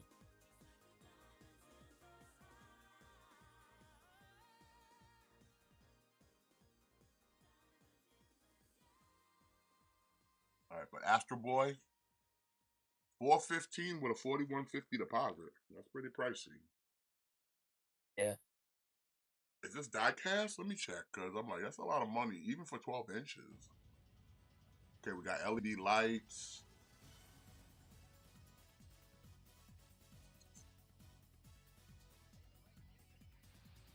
No die cast, but I'm gonna assume with LEDs, there's gonna be some heft and weight to it.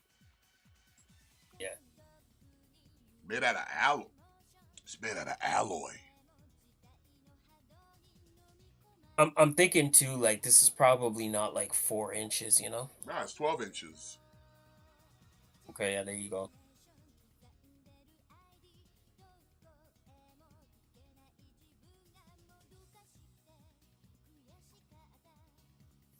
You know what's my biggest crux in life, man? But Popcorn. popcorn? I hate it. I hate it so much. It always gets in my teeth. But I can't stop eating. That it does. That it does.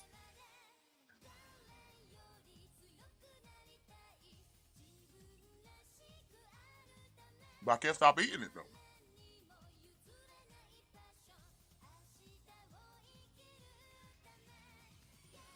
That's the thing, like it's delicious,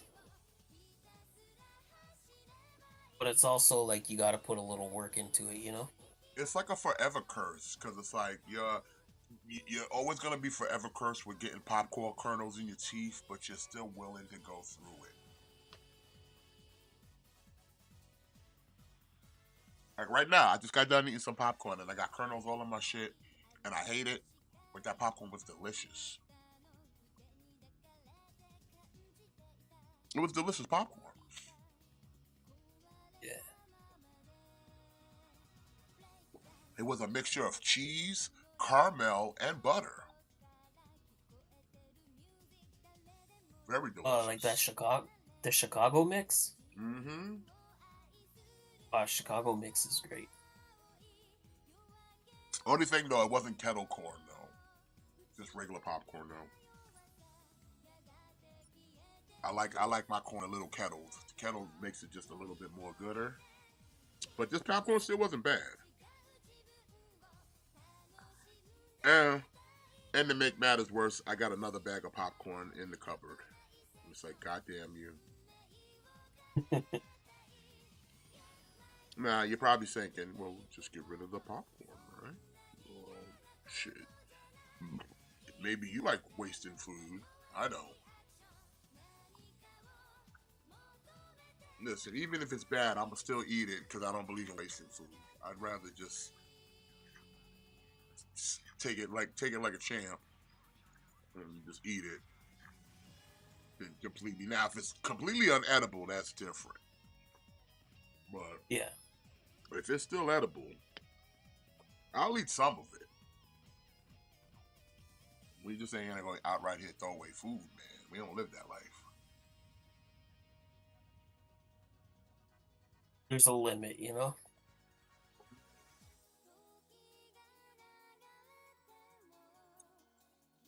Well, no, it's just not like that.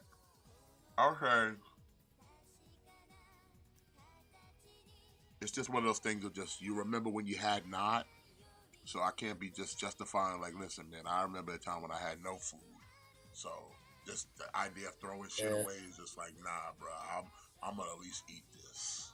I'm gonna at least try. That's I'm right. gonna at Like least have a plate. that's right. Like when you grow up, like that's the difference. Like you can always tell the difference when somebody that grew up on that struggle and then somebody that grew up like privileged, where it's Mhm. like yeah, you know, like I remember like, you know, my parents like struggling sometimes and like yeah, like wasting food was almost like Like sacrilege. wasted food wasn't an option. It just wasn't an option. It's Yeah. like motherfucker, we ain't got food for you to be throwing away food. You know what I'm Yeah. saying? We ain't got food for you to just be throwing shit away. That shit better be bad or unedible for that shit to go straight to the garbage before anybody get a bite. Like, that shit better be unedible or that shit just went bad. Yeah. So like yeah, rule of thumb around here is we don't throw away food and we don't turn down free food. Okay? We don't turn down free food and we don't throw away food around here. You at least gonna eat one plate. At least one plate. One plate. Hmm. And if it's that bad, then hi, just don't worry about it. We ain't gotta eat no more. But that you at least gonna eat one plate. At least one plate. Are they putting Michelle McCool in the Hall of Fame? Yes, sir. Wow, they must not have nobody to add up in the roster this year, huh?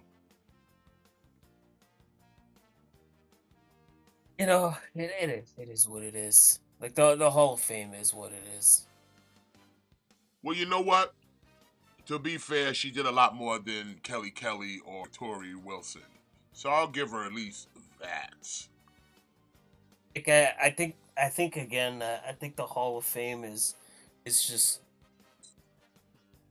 just wait long enough and eventually you'll make it and like eventually they'll have to put everybody in because they're gonna be like, oh well, shit, we have nobody anymore, so I guess this person has got to go. Like it doesn't matter if you actually accomplished anything. Like you don't need to have accomplished anything or like did anything to be in the Hall of Fame. Like if Coco Beware is a Hall of Fame, if Coco Beware's in the Hall of Fame, anyone can be in the Hall of Fame.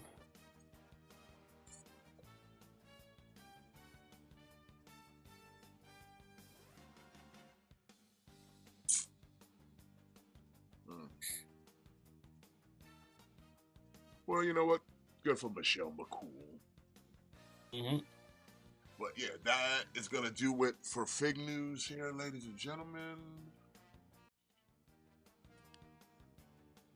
All right, let's talk about Friendly Neighborhood Spider-Man. Again, we're pumping out 3 episodes. We're really trying to get this. How many more? Was that it, or do we have more to go after that? Oh, I think we got a couple more episodes. I don't know how many, but I imagine we got another couple episodes.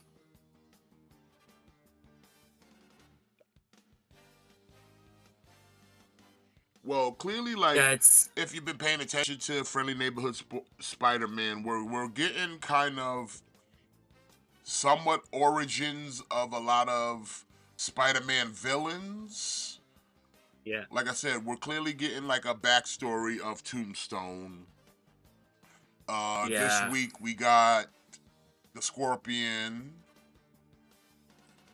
which I kind of like the nod to like the original character look of it, but not all of it. But it was still fine, I guess. Yeah, so me too. Like I actually enjoyed Scorpion, but Scorpion's one of my favorite Spider-Man villains. So like anytime you're doing something with him, I'm on board. But like I don't mind the Spider-Man aspect of it, but it's just there's too much of the other stuff, man. Well, not the Like part it's of the just Spider-Man that bothers me is that unless this is something for this quote unquote universe of Spider-Man, this Spider-Man has no spider senses yeah. because he gets hit by everything. See, I think they had to like kind of not have the spider sense, because then if you had the spider sense, you wouldn't need Norman Osborn.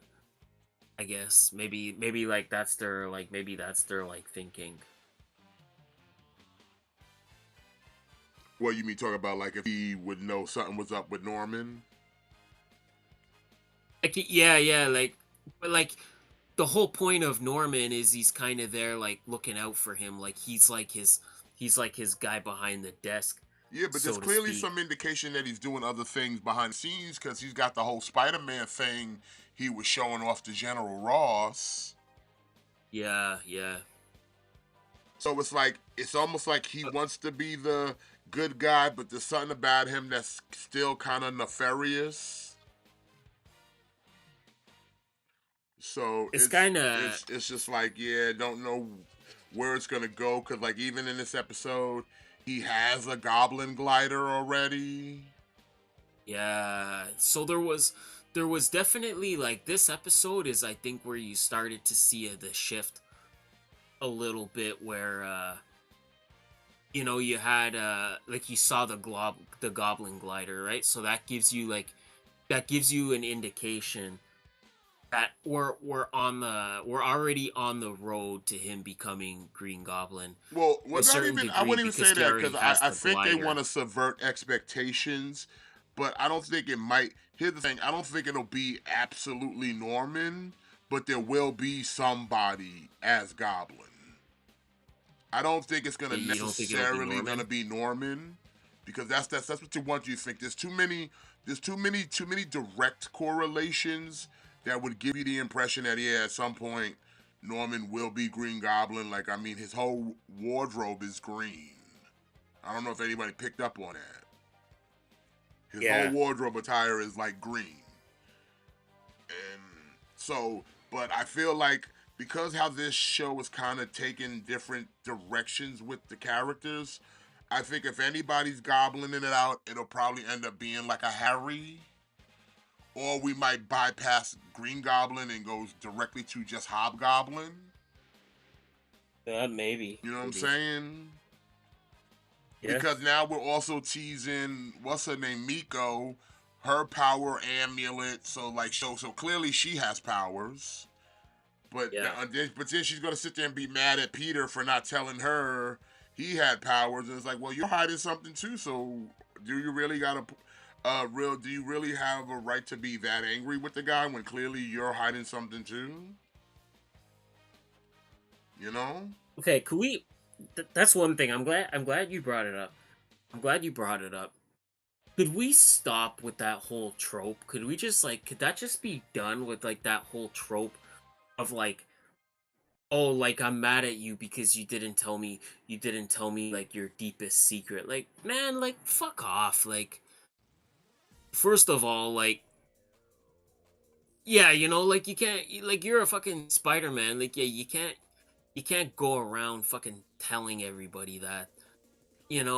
And two, it's like, yeah, maybe he would have told you at some point. Like, maybe he just like stop jumping to conclusions.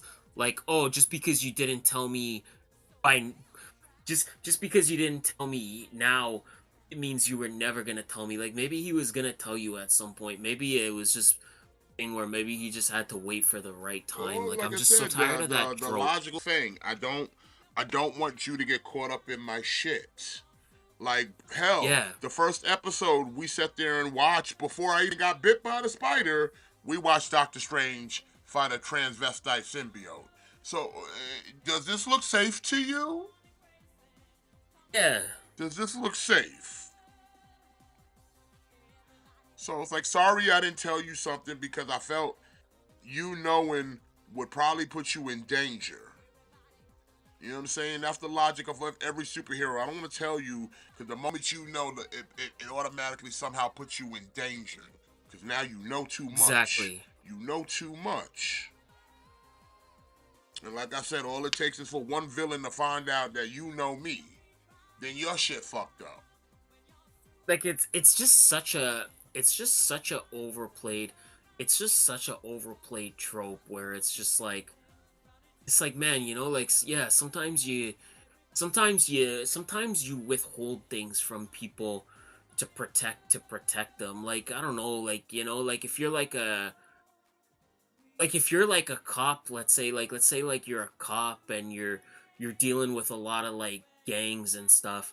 You're not gonna tell your spouse Well, like every from detail of I'll tell you everything. like I this, don't know. Matt. Maybe you Who maybe used you to are, I don't be know.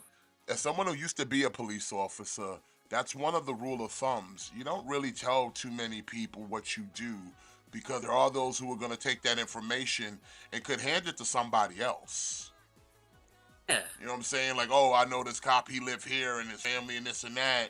And there's people that look for police officers. So, like, yeah, it's like, even when I was in my plain clothes, I wasn't out there flashing a badge to people or nothing like that. Like, I had friends that Yeah. were in gangs. They don't want to see the badge. You know what I'm saying? y- Yeah, exactly. Or like, So like it's if like you're there's in just the certain cases where you don't want people to know certain things about you because, like I said, that type of information could be used to harm other people, especially if they're trying to get at you. What's the easy way to get at you? They're gonna go through your family. yeah, or it's like, like let's say I don't know, like let's say when you were young, maybe you did something, maybe you committed a crime, like maybe it was a serious crime and maybe you did time for it, and then you serve your time, and then you come out on the other side, and then you just want to start fresh. Then, yeah, do you go around telling everybody like, oh, I was in prison because I killed somebody? Like, no, you don't do that. Like, you don't go around telling people that. So like, Yeah, I'm so so like tired like of like just so the like I said, trope of yeah, like like, you don't oh, need to like, do s- this. yeah, like, like, bitch, like, I'm keeping my secret identity because I'm trying to keep you safe. Like, no, not because I don't trust you. Like, why you questioning like my loyalty, or why you questioning my friendship? It's just like I'm trying to keep you safe because, yeah, there's people where if if they had that information, they could come after you, or potentially if you're in a I don't want to put you in a situation where you're being fucking tortured, and you give out my secret identity, and then you could put me in danger, and then you could put like Aunt May in danger, because now, because I put you in a situation where I gave you that information, you know? Hmm. I don't know. But It's yeah, just kind that's of a like trope that's that kind of the we problem were I kind of done have with. with Friendly Neighborhood Spider-Man is that I don't mind the parts with Spider-Man. It's when we are doing a whole segment with Miko and Harry and Leon and the Filipino girl. And it's like I don't care. I don't need Tombstone's origin. I don't want to hear Miko's backstory. I just want to see Spider-Man and watch Yeah. Spider-Man deal with Spider-Man shit. Granted, Yep. part of that is a Peter Parker thing, but then once Peter walks away from you, I don't need to see you. But You know what I'm I just saying? think it's Like when that he walks away from you, I don't need to see what you're doing afterwards until Peter I comes just back. find that like we're spending too much time as Peter Parker, and then not enough time as Spider-Man. Yeah, like the whole Tombstone, like Lonnie Lincoln, like backstory thing, like I don't know, man. Like I don't really need that. I don't really care about Tombstone like that, if I'm being honest. Yeah, I don't care either, cause like, but yet we're dedicating half of this season to his backstory, to his origin. Like I said, they said, okay, we're gonna subvert expectations. We're not gonna give you Spider-Man's origin. We're literally gonna give you a series where it's Tombstone's origin. It's literally Tombstone's Yeah. origin, secretly hidden Out and of to look all like days, bro, are we serious? fucking Spider-Man show. So it's like, yeah, like this is crazy. Yeah. Like it's actually crazy.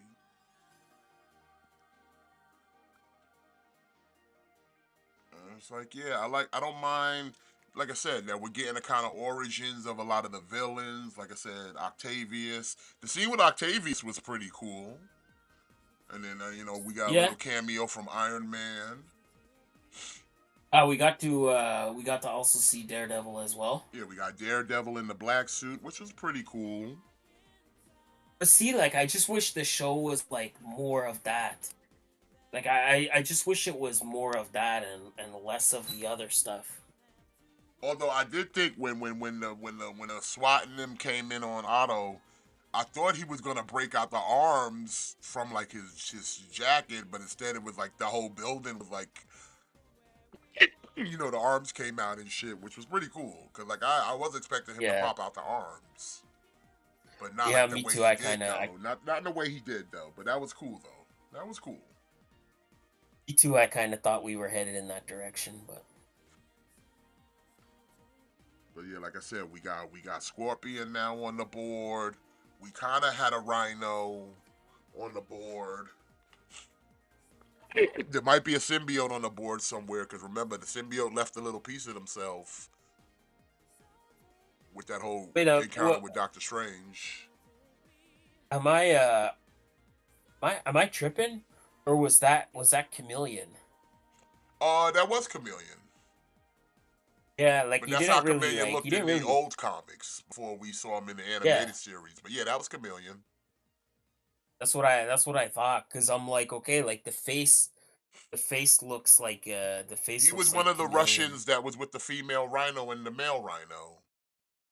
Okay, okay, yeah, That's why that's he right. was like, these are my former comrades. He was talking about that was one of the guys that escaped from that shit with the Rhinos episode. Okay, yeah, that's right. That makes sense. So yeah, that was a chameleon. And again, I don't Wow, I this like the look of they're giving them all the old Jack Kirby retro looks. Like that's the yeah. retro look of what Chameleon originally looked like. Like I said, we're more used to what he looked like in the Spider-Man animated series cartoon, but like in the comics, that's how Chameleon looks. this is like a big year for Chameleon. Like he's in the Spider-Man show. He was in the Craven movie. Chameleon's fucking coming up.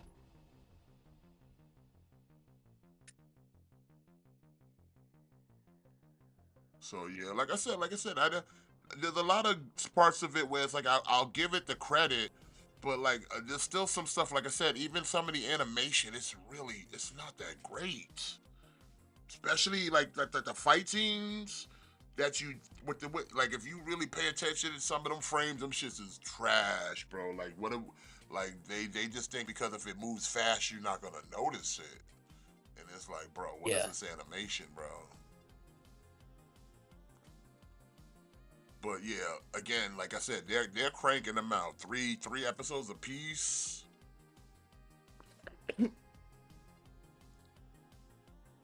again, like I said, if they cut out all that filler part and just kind of focus more on the Spider-Man, like we ended the episode because like yeah, Scorpion beat the shit out of Spider-Man and basically fucked up his future Foundation suit.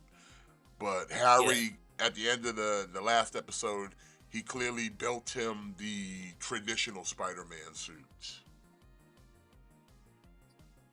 So that was something where I kind of thought it was okay. Like when Scorpion pulls up and starts like stabbing people, like I kind of that was kind of not expected. Yeah, it's a little dark. Like I wasn't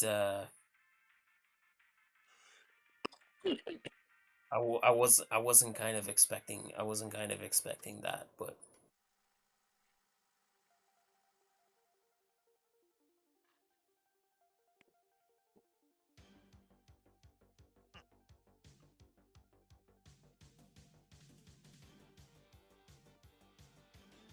I think this show would be better if you just kind of like binged it.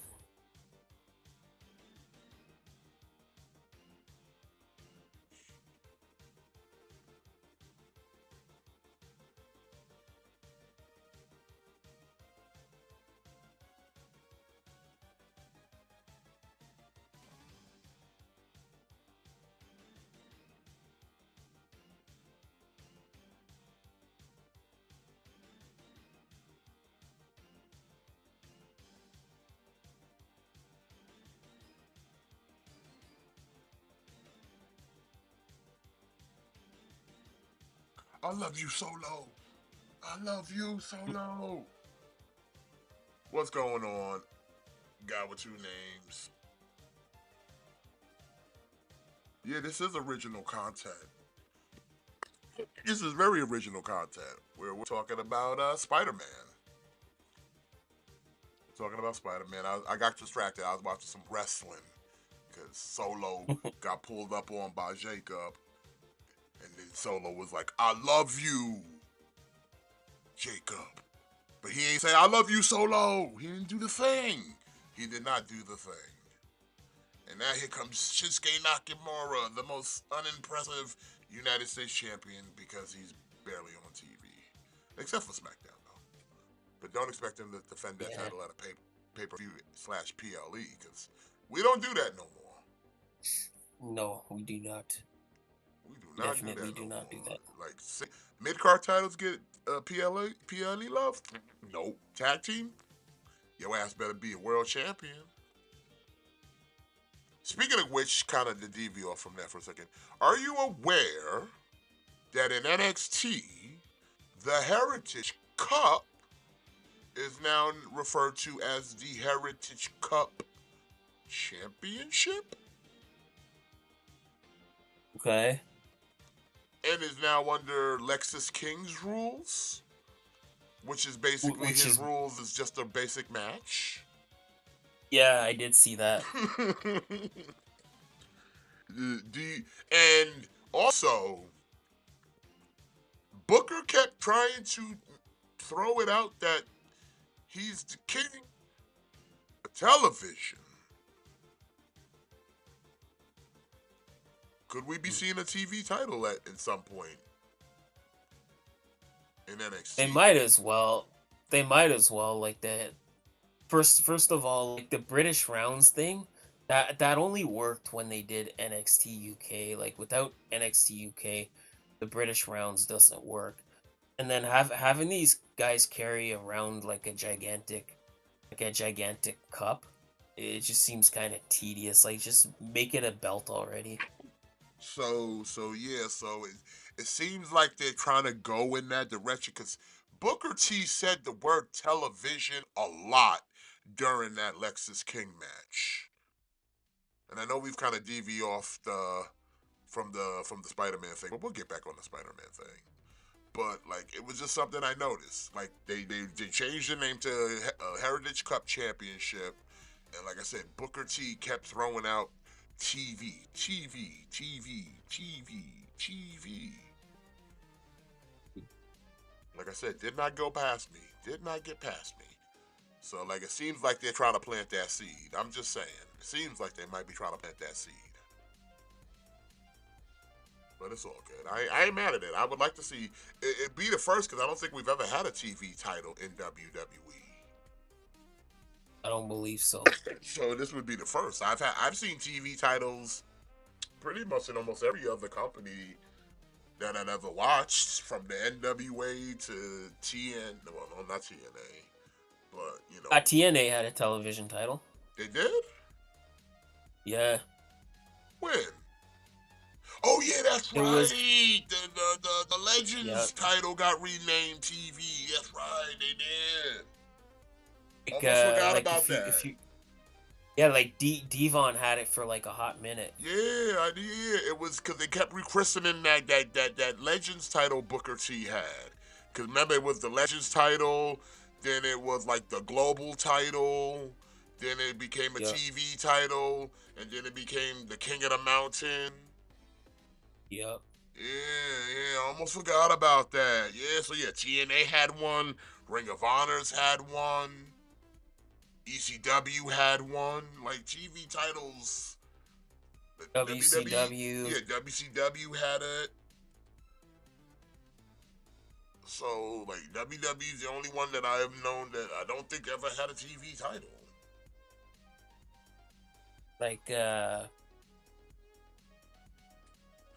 even like AEW, like the TNT title and the TBS title, like those are basically television titles.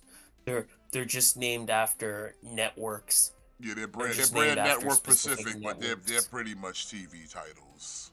Yeah, yeah. But I would like to see that, try it out in NXT, see how it works. Yeah, because the Heritage Cup is so fucking stupid. It's like I said, the moment you ended NXT UK, that shit should have gone with it. Yeah. And I mean, y'all have tried to keep it relevant. Y'all have tried to keep it relevant in NXT, but it's like, like I said, it just looks ridiculous watching a dude walk around with a big ass trophy cup. Yeah.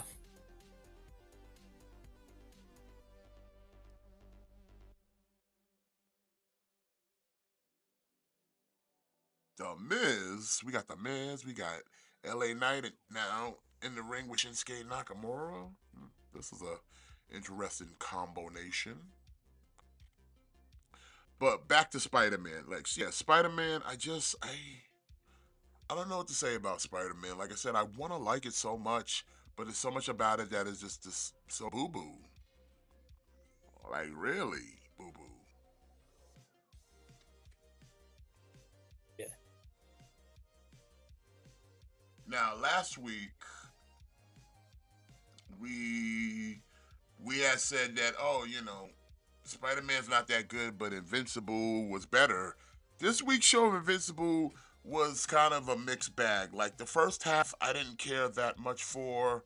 It wasn't until like the second half of the show that I was like, okay, this is good here. Would, Yeah. would, would that be an understatement to say about this week's episode of Invincible? No, I think you're on the money. Because the whole, going back into, well, we do learn that Cecil is watching, marking them, but it wasn't him with the orb.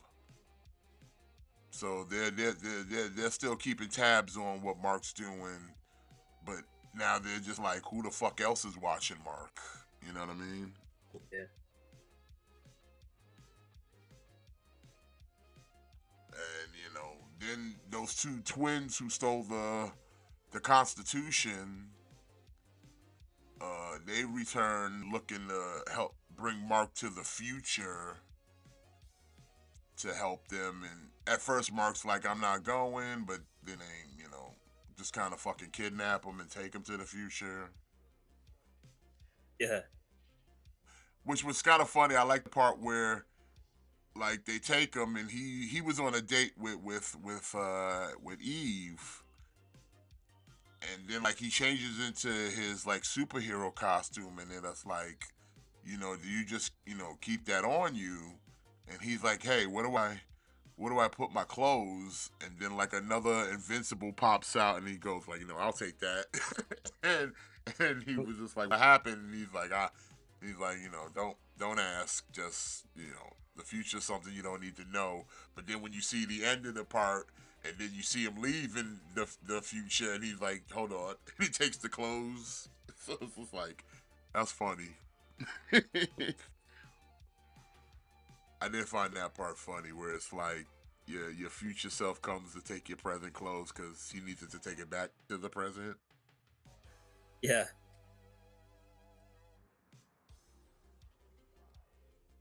But he was also like, yeah, I don't look happy though. He's like, I don't look happy. But the part of like I don't get about this was, okay, so he goes to a future, an alternate future, or not even the potential his future, but another future where Immortal is still alive and he's running the earth, but he's out here just killing motherfuckers. Yeah. And then he comes and sees Invincible, and he's like, yeah, I did all this for you because you left me here, and now I need you to kill me so the people can be free. And he's sitting there telling Immortal, like, why don't you just like run yourself into the sun or whatever the fuck? And he's like, I can't do it like that. I need to die of your hands and shit. Like, I can't be dying a coward's death. And it's just weird. And like at the point, like, yeah, he kills him. All of his robots are just like, we're done. The world belongs to the people, and that's it. And it's like, my thing is, y'all couldn't cut this nigga's head off. Like, you actually factually needed Invincible to cut this dude's head off? Yeah, like that was kind of weird.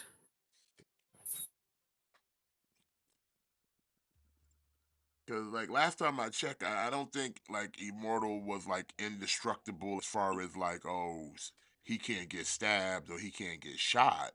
So how hard was it to just kind of cut this motherfucker head off? Yeah. And then keep his body separate or burn his body. Yeah. Just don't put the ashes. Like Just don't put the ashes together. yeah.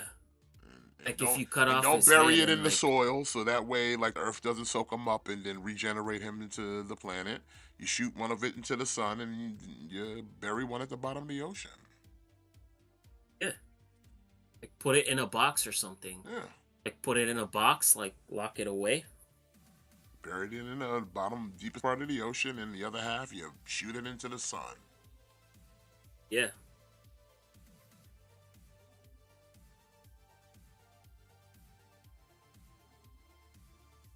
So, but then, like I said, we get back to that. He gets returned back to his present, and it kind of ends there with Invincible. Him and Eve have sex, and it kind of just ends there. But then we get into the second half of the show where it's Alan and Omni Man, and basically it's their whole prison break going down. We also got that big Lino Thundercat motherfucker. What's his name? War Beast. I think it's Battle Beast. Oh, Battle Beast. I think it's Battle. That's it. Yeah, Battle Beast. So Battle Beast is also in that prison, but then Alan breaks him out, and he's all ready to fuck shit up because it's Battle Beast. He wants some of that Viltrumite blood, and then like all shit breaks loose, fights everywhere. And I like the end where like Alan and Omni Man are fighting that one Viltrumite, and they just kind of like do that kind of power fist that'll crush his fucking skull. Yeah. But then we learn kind of the ultimate secret of the Viltrumites, and that's just the Viltrumites' numbers are little to none. Cause like it gets to a point where Alan's like, yeah, man, maybe we should kind of like get the fuck out of here before more show up. And Omni Man's like, nah, they're not coming, and they're not showing up. Like I said, the big secret is, only the purest of bloods of Viltrumites exist, and that's like what, about 50 maybe. So Yeah. so like I said, they don't have much of an army to really thwart anyone. As long like I said, as long as there's like certain things that can't kill them or stop them, then yeah, 50 is enough to get the shit done. But also, we don't know what Yeah. happened to Battle Beast and that other Viltrumite. They just kind of floated into space fighting each other. Like if I recall, in the comics, there was like a thing where they had this like fight that lasted like 15 issues or something. Oh So yeah. maybe that's what we're kind of gearing up for. Now, I had talked to some friends and we were talking about it, and some people took issue with like the whole Mark situation, and my takeaway was I feel like the cartoon, the show itself is trying to kind of humanize Mark a little bit because like in the comics, Mark's a little more of an asshole. You know what I'm saying? Yeah. So like by having him kind of be this kind of very judgmental when it comes to killing people, even though he'll kill somebody and not think really that much of it, but someone else kills and he's just like, you got to go to jail. Instead of like worrying about the greater good, like the guy said, you could be a good guy or you can save the world. You can't be both. Yeah. You know, and like I said, I think the show is kind of nerfed Mark in a bit to kind of have people want to empathize with him a little more as a character. Because like I said, in the comics, like I said, at some point it's shit just gonna get dark. You know, so I don't think that's what they want to portray in the cartoon. That's why we kind of get a slight deviation of things. Like I Pretty don't much. like I don't know if we're gonna have any. I don't know if we're gonna get to the Invincible Wars.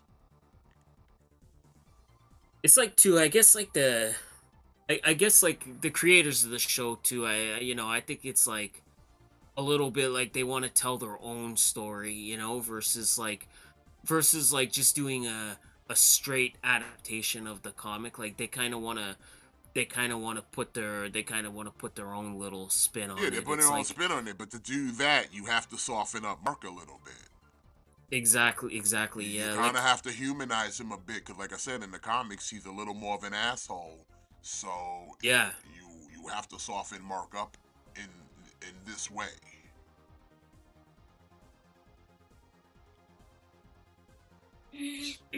It's like The Walking Dead, like The Walking Dead was very much the same where like a lot of the characters changed from how they were in the comics. Like they when they were on the TV show, like they were completely different because it's like, I think they, like you said, like they got to soften him up.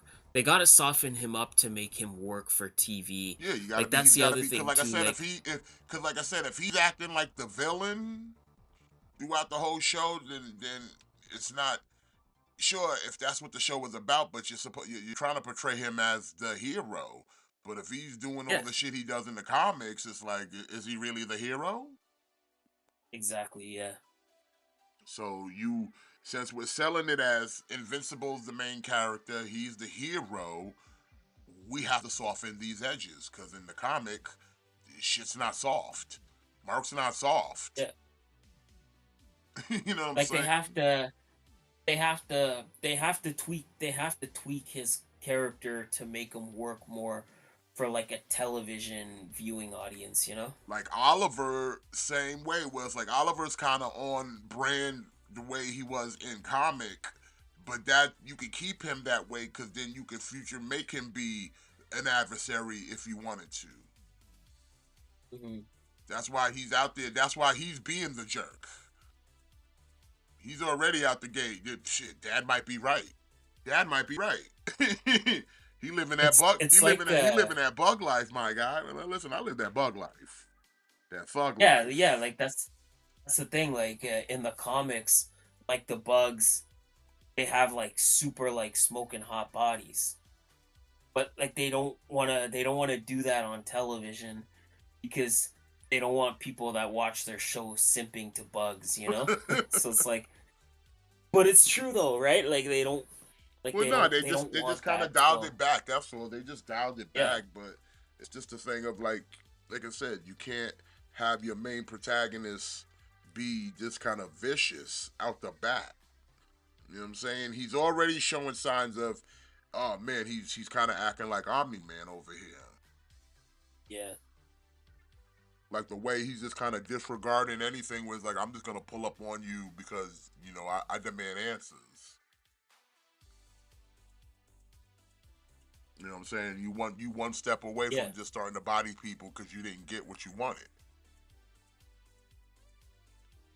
And I like how like nonchalanty like every time Cecil just casually is like, yeah man, I just shit my pants. I just shit my pants. Because it is the gravity of the situation because Cecil understands like, listen, if this guy really wants to, he could fuck us all up right now. And there's not much we can do about it. You know what I'm saying? Outside of my little fail safe with the eardrum thing, if I don't have this, we're good as dead. You know what I'm saying? We're good as dead. That's see like that's too like that's kind of what I Like like nothing about stopping Mark from grabbing a big object and just dumping it on us right now. Like nothing's stopping him. And that's like I kind said, of Cecil's reaction to it, he's like, man, I just shit my pants. Like see like Cecil is like Lex Luthor, but he's more like a realistic version whereas like yeah, like he sees the danger in that because yeah, he's like if Mark wanted to, he could literally take over the whole planet and literally nothing and nobody could stop him. And he sees the danger, like like he saw the danger kind of senses the when he fought the danger. Viltrumite woman, and he's like, listen, Mark's the strongest person we know, and this woman just dogged him. So, like I said, Yeah, fuck around and there's more of them. We got a problem. If he can't beat her, then we're good as done. That was his whole thing. Like, if Mark's not even strong enough to beat one Viltrumite and there's more of them motherfuckers, yeah, we're good as done. yeah. Especially if he was supposed to be our last line of defense. And now he don't even want to work with us, yeah, I'd be scared too. Because even the weakest Viltrumite is still the strongest motherfucker on our planet. And on top of that, y'all motherfuckers had him in the gym, so y'all out there making him even stronger for a short period of time. Y'all got the motherfucker in shape. So you even made him more. You took him to another level. Yeah, and like that's what I like you know, like he kind of senses the gravity of that. Like he understands, like, not only is this dude now not fucking with us, but we actually fucked up and made him a little bit stronger than he was already. Yeah. And gave him a motivation to get stronger. Like I said, those Cybermen, like he those shits don't even hold up to them. Those are just literally just slow him down, but he bodies every last one of them. Yep. Like I said, if it wasn't for that little eardrum joint, the sound thing, like I said, Sisu, like he knows he be dead. No, and that's what I mean. It's like like obviously like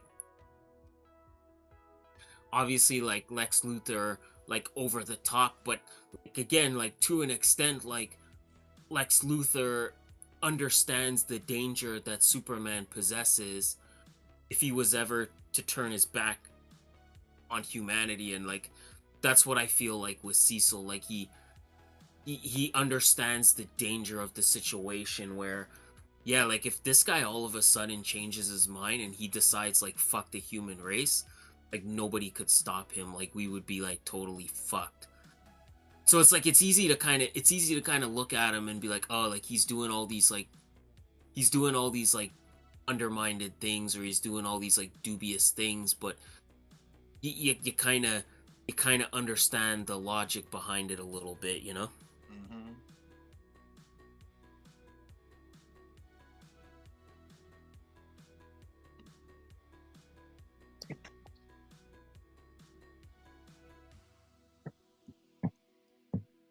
That's crazy.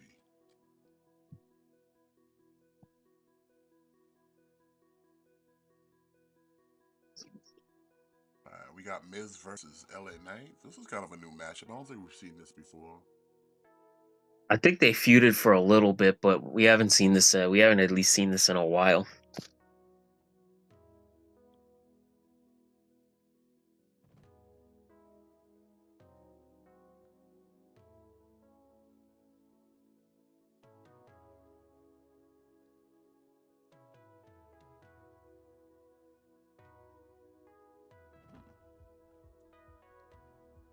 But yeah, like I said, I look forward to see what the next episode will bring, and how much they kind of how much they deviate from the comic itself.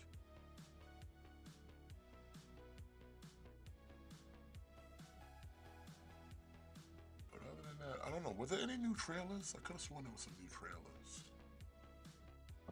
There was that big game Thunderbolts trailer. Oh yeah, I forgot about the Super Bowl stuff. Yeah. Hold up, almost forgot about that. See, I knew I was forgetting something. I knew I was forgetting something.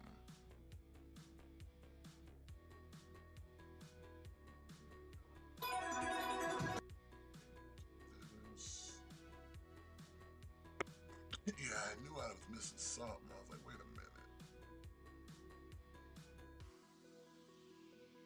Yeah, Super Bowl. Yeah, they did that little thing with what's his name? Fucking Guy Gardner. Best Super Bowl, the best bowl. Yeah, the only bowl I need or whatever. Like yeah, like I know people were kind of downing about that. Like people were kind of downing big time about that because they were thinking they were thinking they were gonna get like a big Superman trailer or whatever, and then that's what they kind of got. That kind of sucks.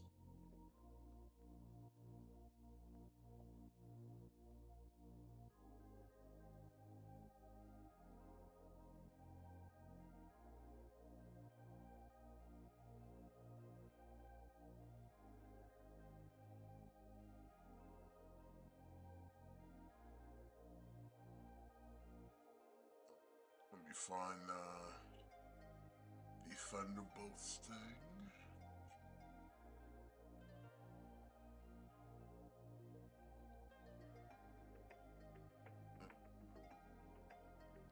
Yeah, I knew there was something.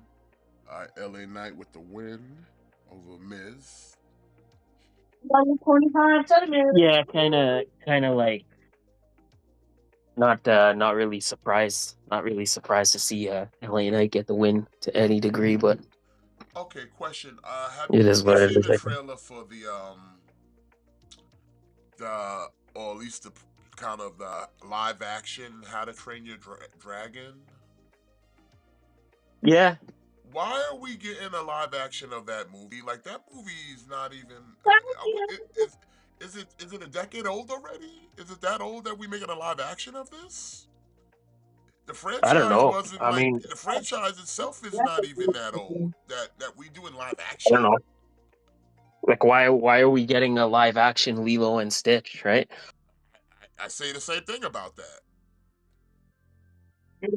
Like, why are we getting like live action Lilo and Stitch?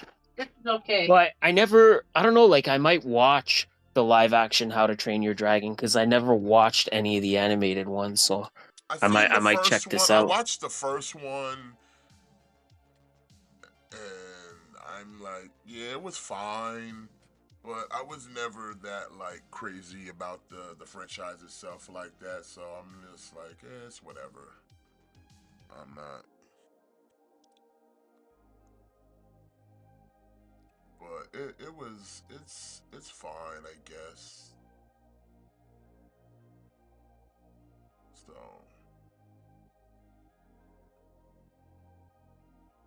we got our truth in the building. That's what's up.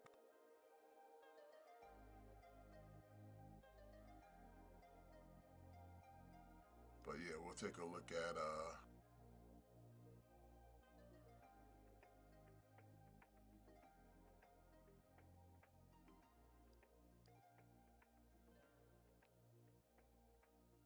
oh wait, I gotta share it with you, my guy. Hold on. So you can see it. Haven't even started yet. You better believe. I bet get up at your shop. Bet. What's up? Alright, ladies and gentlemen, we're gonna take a look at the Super Bowl trailer of Thunderbolts.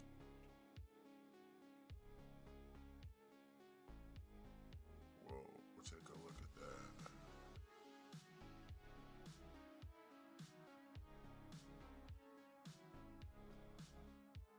You can see it over there, right?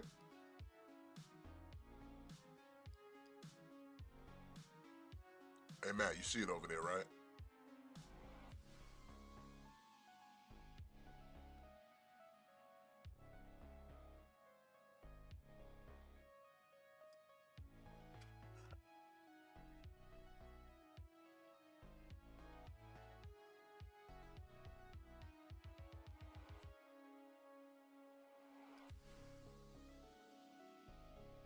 Chat, we're gonna take a look at, like I said, we're gonna take a look at this. I think Matt's probably getting ready for work, so we'll play this here. I mean, I'm still here. I'm still here. No, I was asking, can you see? Oh, my bad. Yeah, I can see. All right, cool. I just wanted to make sure you had the view. So.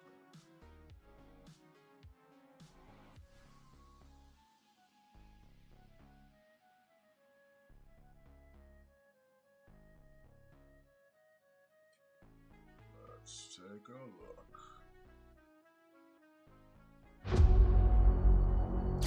Let's talk facts. The Avengers are not coming. Who will keep Now, is this supposed to, that all that the black stuff? American That's the people void, ain't it? safe? Yep, that's the void. There's some big threat out there, and you are gonna help me stop it. Wait, us? Yeah, you. Why, you got someplace to be? I love that guy. So none of us comply? So what, do we all just punch and shoot? I can't think of a worse group of people trying to work together.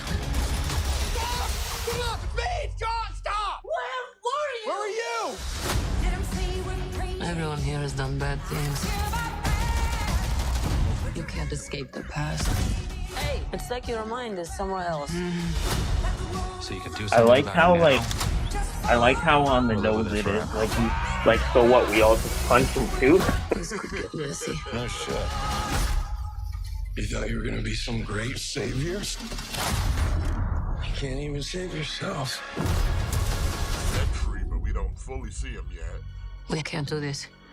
No one here. Yeah, you know Is a they hero. holding it back a Elena, little bit. when I look at you, I don't see your mistakes. That's why we need each other. Okay, that was really good. We are the Thunderbolts! Can't call ourselves that. God, thank you. This has makings of team that can raise to glory. Bring light from the darkness.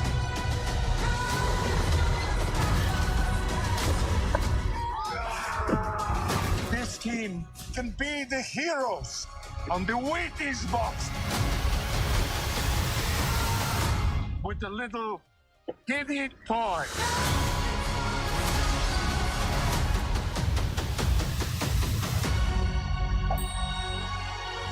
Alexei, have you slept? I'll sleep when I'm dead. I'd like not to die today, so maybe somebody else should be driving. I mean, it's interesting. I'm definitely gonna check it out. I think it looks fun. Yeah, it's Marvel's answer to Suicide Squad. You know, so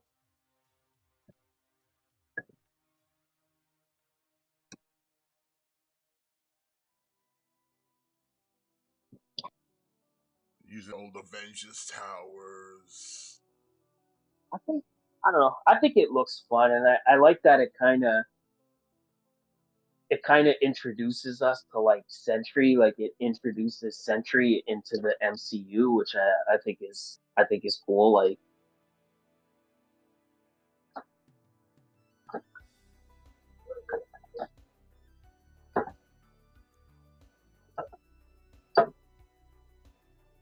But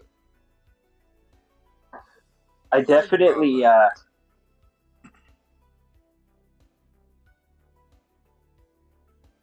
what? what were you gonna say? No, I was just saying, like, because she was like, the Avengers are not here, but it's like, what? How do you know the Avengers are not here? Because they're not like government issued superheroes. Like I said, we have like the Sokovia Accords still in play. Yeah, it's kind of so. Supposedly, this takes place like 2 years after Captain America: Brave New World. Which should be coming out this weekend, right? Yeah, it does come out this weekend. So I was figuring, like, probably we'll probably talk about it next week, maybe. I don't know if you plan on Yeah, seeing definitely. it. I was not. Yeah, I yeah. was gonna probably jump on a boat, but I was gonna give it a few days. Yeah, you can jump on a boat and watch it right now, but yeah, like I'm definitely gonna watch it at some point this weekend. Is it a good copy? Because if not, I'll probably watch it later tonight if it's a good copy. I don't know. I don't know. I didn't fuck with it like that much. I just kind of looked on the website and it was there, but I didn't check it out. But like lately, they've been their copies have been pretty crisp lately, so I think it might not be too bad. Well, I'll give it a check out later, and I'll do that. But yeah, I think there's definitely I think there's definitely something going on with Taskmaster. I think there's like a red herring there. What do you mean?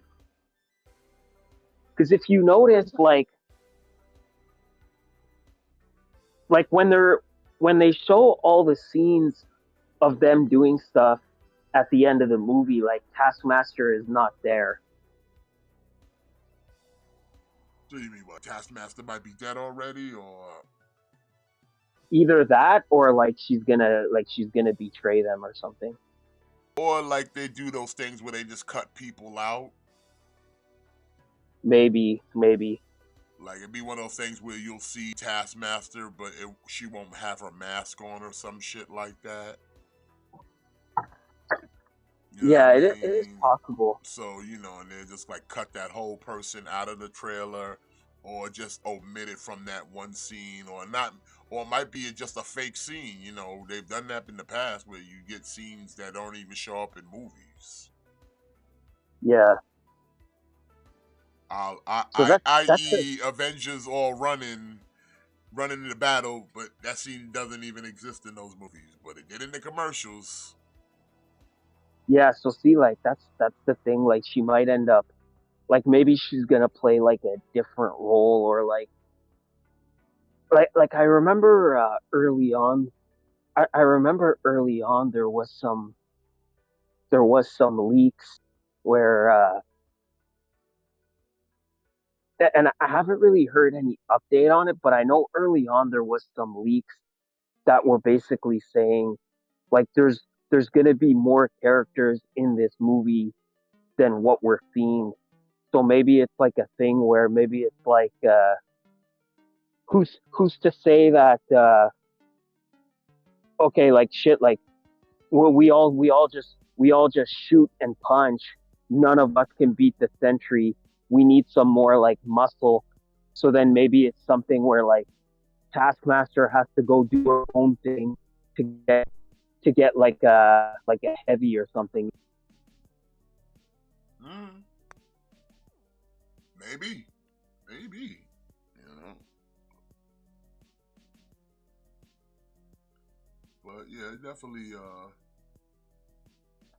Maybe I'm just I'm curious to see because maybe it I'm looks just interesting. like maybe I'm just like fan fictioning it, but like who's to say that you know, like they were filming stuff with Harrison Ford, and maybe they're like, hey, well, you're at it, like why don't you film a couple scenes for Thunderbolts, and maybe maybe it's a thing where Taskmaster has to go back to get Red Hulk or to get Abomination to bring back to help them fight Sentry.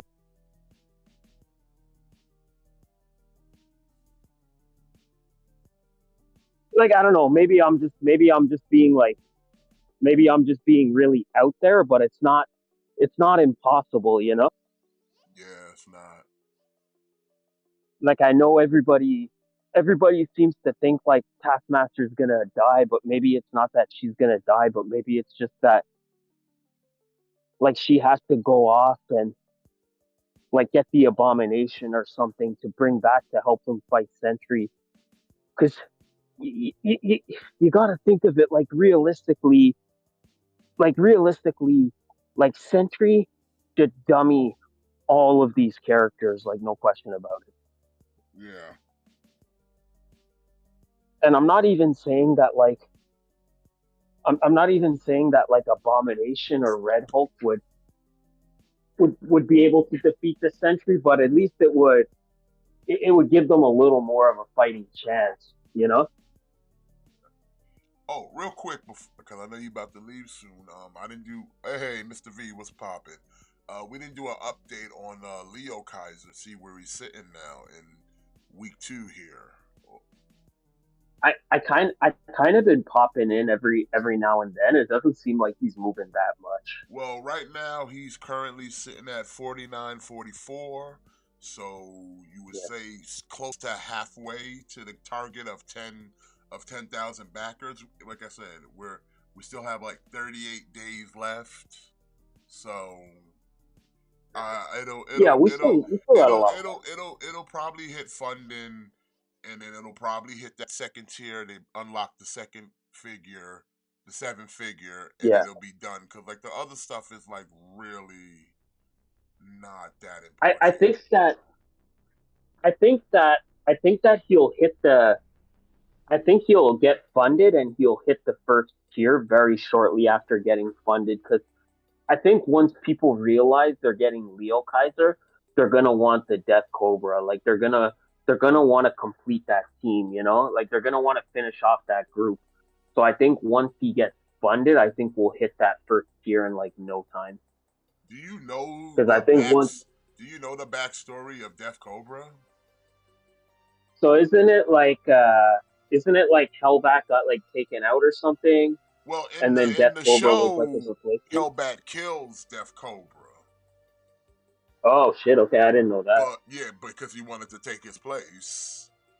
But like I think in the comic, Hellback gets taken out, and then Death Cobra takes his place. But in the Okay, Headmaster okay, in the interesting. Victory, yeah, Killbat kills fucking Death Cobra. Okay, interesting. So yeah, I think like I think that once he gets unlocked, I think we'll get that first tier relatively quickly because I think that once people realize that they're getting the Leo Kaiser, they're gonna want the Death Cobra as well. Like they're gonna want to just get the Death Cobra to just complete. Like who doesn't want to complete Breast Force, right? Like it's like it's like anything. It's like a King Poseidon. Like you want you want all the figures. Like you don't want just five out of that crew. Like you want the whole team, you know?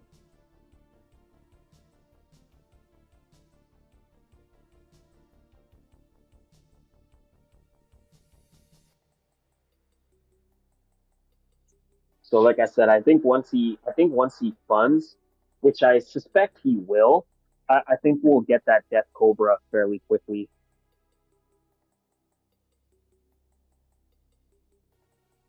Profits over here shooting a hard promo over here, man. Lord.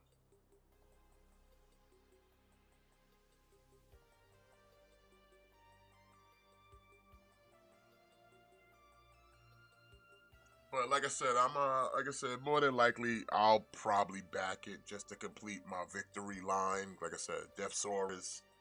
And again, I'm gonna go on a limb and call it a cope. But combined mode, they'll be in about the same scale as Star Saber. And if you watch Victory when they fought Star Saber, they would be about the same size. Yeah, yeah, me too. Me too. I'm probably gonna end up getting it. So, Like I like I can't said, see why I I'll wouldn't. go in it. I'll go because, like I said, I'm gonna have them combined anyway.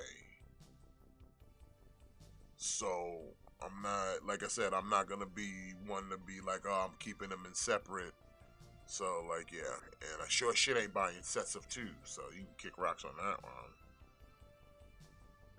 Yeah, yeah, definitely. But yeah, I'm gonna probably go. I'm just gonna go in on it.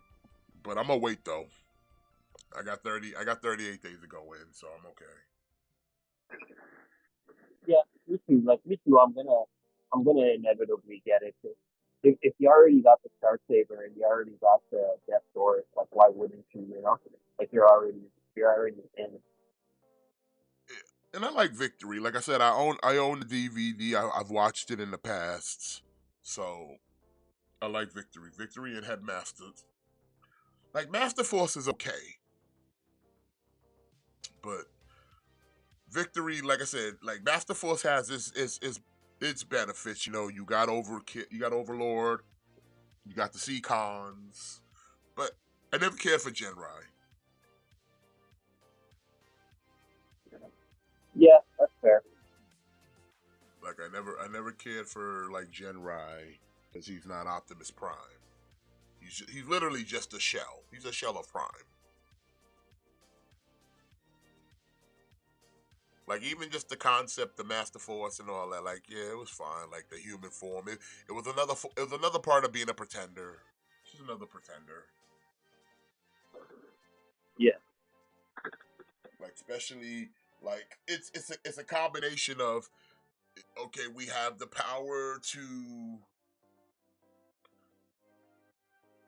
turn ourselves into humanoid forms to disguise ourselves, and then we could turn into robots who transform. It's like, yeah, you're a pretender. You're a pretender.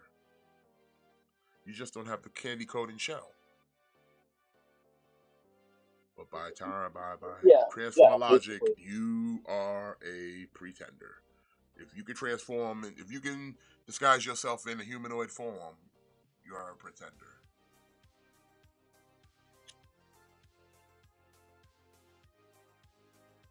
Then that form can turn into a robot and then transform, you are a pretender. Just without the candy coated shell.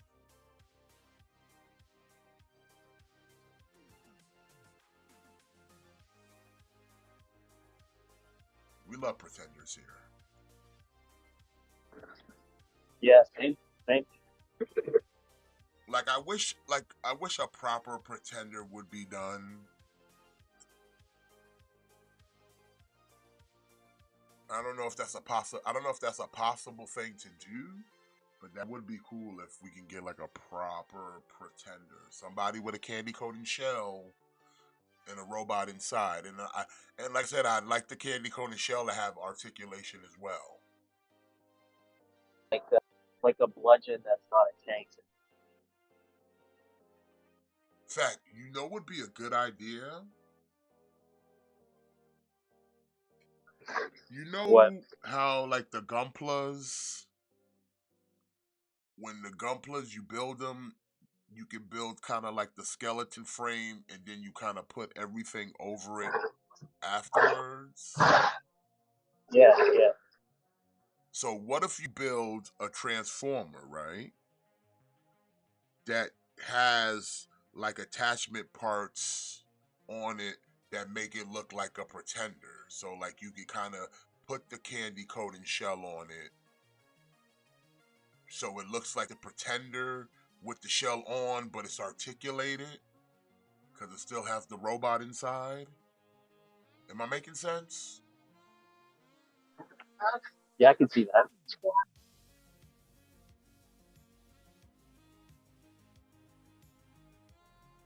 So like bludgeon, for example, bludgeon is just a basic tank. So you would make a figure that's kind of a basic tank. Try not to do too much to give it too much kibble, and like have the legs kind of look a certain way. But then, like I said, you start the pretender shell stuff you would put over it, but it would all cover the robot parts, but make it look like the samurai, but have the articulation. So if you wanted to, as a collector, you could have the robot mode out there, but if you just wanted him as straight samurai bludgeoned, then you could just leave the shell on, leave the candy coating shell on him. Yeah, Mr. Yeah, V, you know what I'm talking about, Mr. V. You know what I'm talking about. Like if he could just get that candy coating shell on him, and like I said, have the shell look how what bludgeon would look like as a pretender if it was old school style. So the shell fits on the robot part like snugly, but also looks like he's in a pretender shell, but he will have at least a little bit of articulation.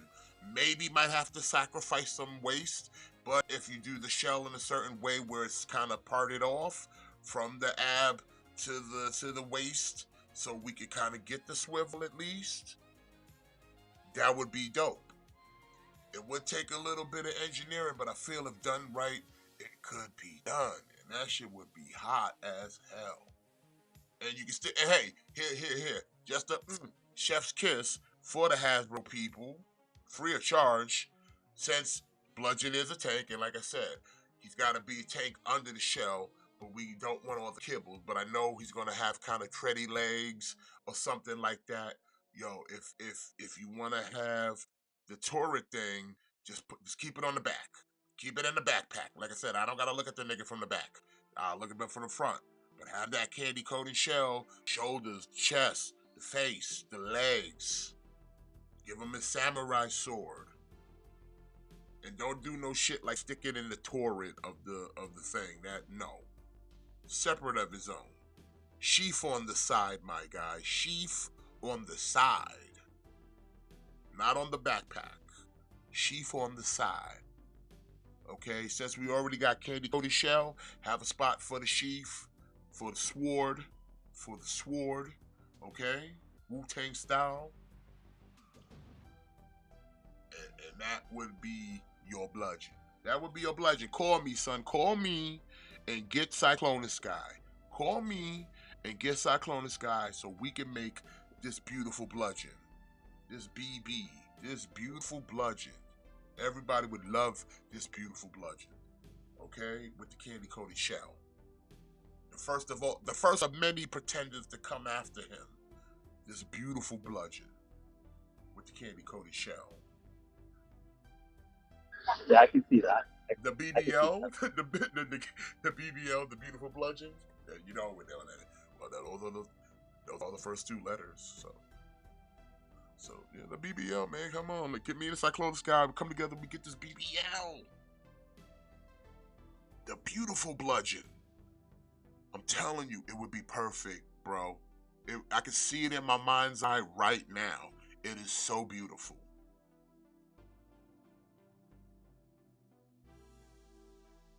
And like I said, he could still have like the robot face, and then you put a face on him to have the skeleton face. Or better yet, if you want to get real hot with the shit, have the face in kind of a Manny face type situation. So you just turn the head around with the skull, and then you get and then you attach the samurai helmet. You know what I'm saying? For the pretender part, for the blood, for the samurai, yo, bro, I'm telling you, son, print money, print money, take my money. Hell, I'll help you make it, and I'll still pay for it. You ain't even gotta give me one for free. I'll still support. I'll still support. Still support, son. So like I said, man, let's happen. Like I said, Hasbro, that's what you gotta do, man. Like let's get those pretenders, like the real pretenders. Candy coated shell. I need that candy coated shell, baby. Need the candy coated shell. But I need it with articulation. Back in the days, it only had them that one point where the arms could just go back and forth and everything else was a stationary shell. But I need a little more. I need a little more. So like I said, y'all been doing all that other shit where y'all popping on pieces, right? Ain't that been the move for Transformers the last few years, where you can pop pieces on the Yeah, other yeah, niggas and shit? So let's pop on some yeah. candy coated shells and make some fucking pretenders up in this bitch.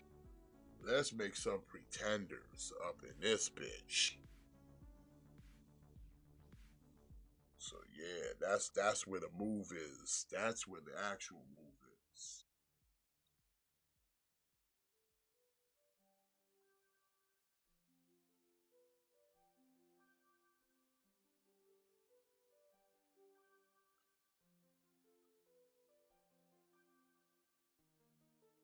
Man. But yeah, that's where we at. That's where we at nowadays. So, hey Matt, where you at? Where you at right now? I could stay on longer if you want, or I could. It's up to you. I mean, nah, I'm asking you because you know you got to do your work thing. I ain't trying to keep you. If you got a No, split. no, no. You're not keeping. All right, cool. Like I'm, like I'm on my way anyway, so I'm good. All right, I feel you.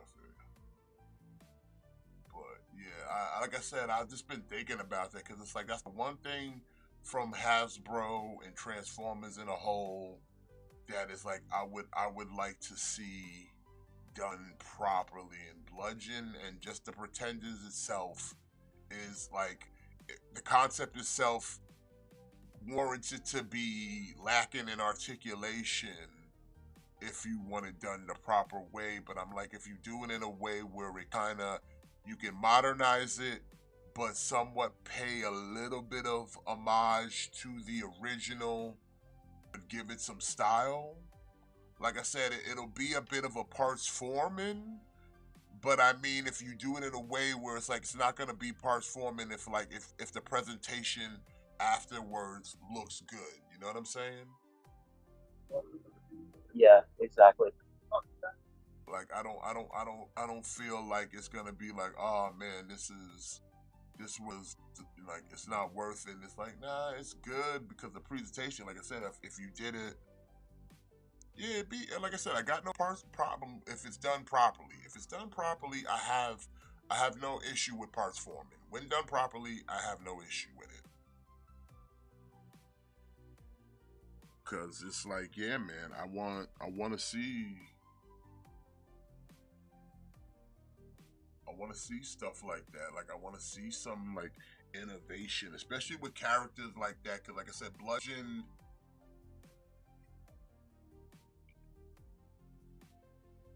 Bludgeon wasn't a like television character. He was basically from the comics. So with that, like I said, he had no real representation of a cartoon character. So like that kind of like take on him as a toy was only just like, hey, you're getting made as one of our basic pretenders,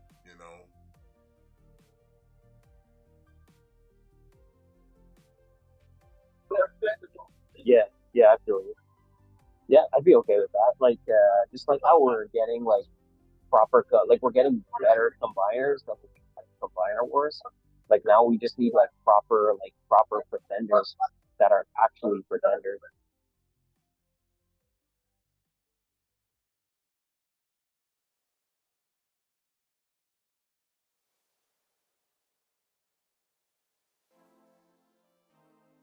So yeah, it's just like, yeah, I don't know what because like I said, we got this whole Power of the Primes. We're getting all these new ones coming out. Like I said, when are we gonna really get some pretenders?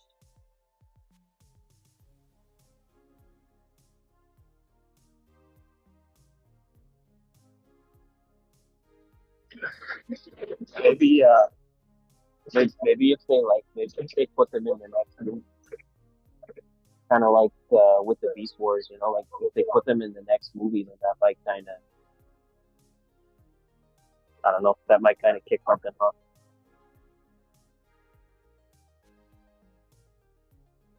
Like I would love a Bludgeon. Like this is like I said, out of all the pretenders, like there's other pretenders that have come that they have, but it's like they've made them and they've kind of adapted them because there was a couple ones they have adapted. Like I forgot his name. The one that was like a tank, but he had like the skull, like horn head. You know what I'm talking about? Yeah, like Skullbuster or something. Yeah, Skullcrusher. something like that, something like that. And because like he's a pretender, but he was like I said, Decepticons were beast pretenders, and it's just like we need to get back to like y'all gave the kind of mixture of the both where he looked like a beast, but he was also a robot. Whereas like that's not a pretender. He needs to be a beast with a robot inside of him, pretending to be a beast. Hence the pretender. Yeah, absolutely. Just now, it would be a harder one for the Autobots because, like I said, most Autobot pretenders just went with a basic humanoid form.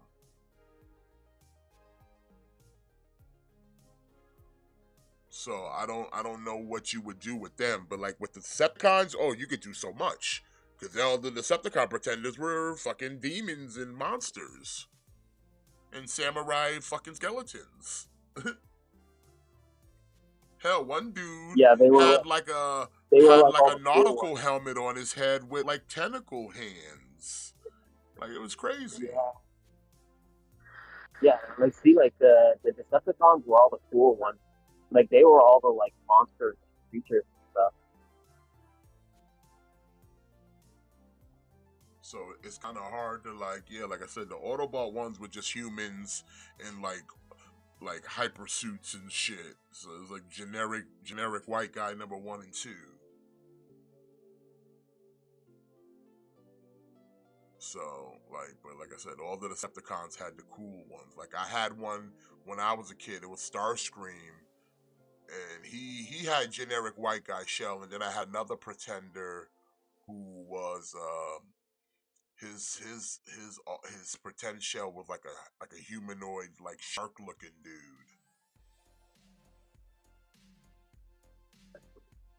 Yeah, that's cool. So it's like, yeah, man, like they're always like monsters and beasts and stuff.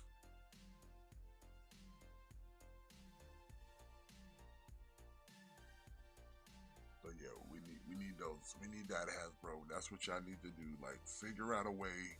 Pretenders, candy coated shells. Like I'm telling you. Candy coated shells with articulation.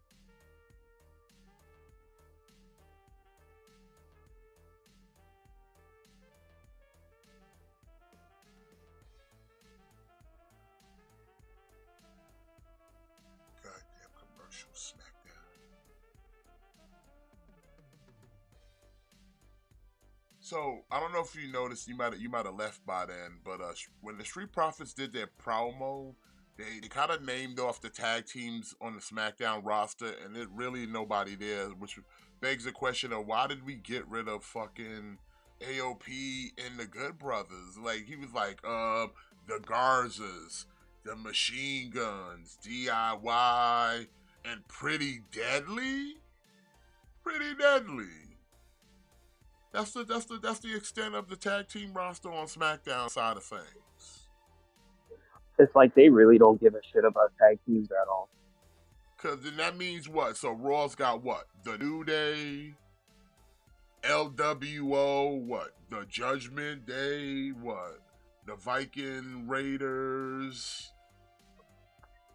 A-Town Down Under. Yeah, A-Town Down Under. So it's like maybe 5 teams per show.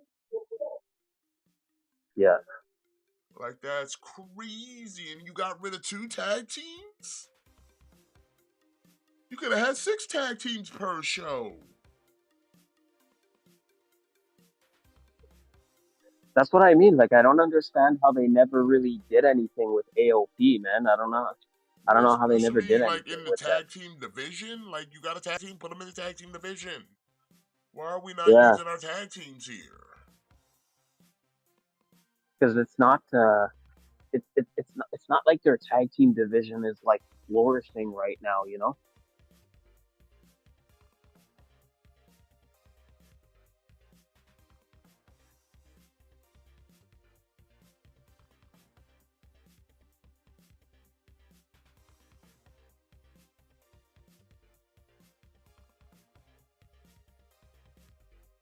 That's why, like, I don't understand why why did they split up Imperium in the first place?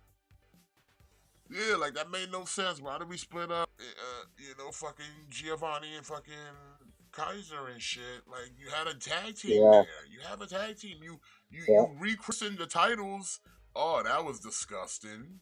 That was disgusting, Tiffany. I don't know what that was. That was disgusting. What? She tried to do like a sunset roll up, and it was just gross. Everything about it was gross. Nia just kind of flopped on her, and it was just gross. Okay. This whole match is kind of gross. Yeah, well, I mean, I guess you got Nia Jax and you got Tiffany Stratton. Like they're not known for their in-ring acumen, you know. Hey, big up Insanity. Yeah, I mean the tag division is very boring, but it's just like, but still, like you have tag teams, you have titles. Why aren't we dedicating at least a segment to your tag teams? Like if you're gonna do like, okay, again, I say like if you're gonna structure your show in a certain way, it's like, hey, if Raw's gonna give you 4 matches, can one of those matches be dedicated to tag team wrestling? Just like should one of the other matches be dedicated to your mid card, to your women, and then something to your main? That's what I'm saying. Why are we doing 4 fucking matches a show? Like to build storyline, to build number 1 contenders. Let's have some matches that mean something, and then have the titles feel more important. Like, I mean, SmackDown, it's 3 hours, and they'll dedicate some of this to the tag division. Raw doesn't give a fuck because it's just a goddamn Netflix glamour show at this point. But it's just like, can we at least pretend to care about tag team wrestling? Yeah, like that's the thing. It's like they really just don't give a shit. Because if that's the like case, I said, I don't know. If that's the case, like the tag team wrestling in itself should just be relegated to hooked up multi-men matches and nothing else. Because like if you're not gonna give a shit about them at all, what's the point of having them? What's the point of having them? That's why. Oh yeah, almost forgot about Alpha Academy. Almost forgot about American Made. Yeah. It's like Fraxium is like carrying the tag team division and all of WWE, like, you know what I mean? Like, yeah. And it's not even that NXT tag team division is that much better, but the main roster is so bad that it makes NXT's tag team division look golden.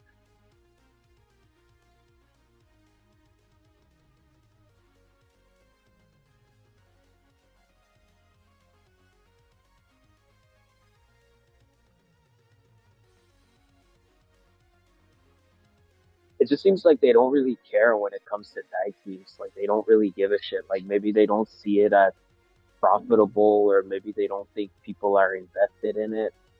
It just seems to them like tag team matches are just like, they're just like, oh, whatever. If we have them, we have them. If we don't, we don't.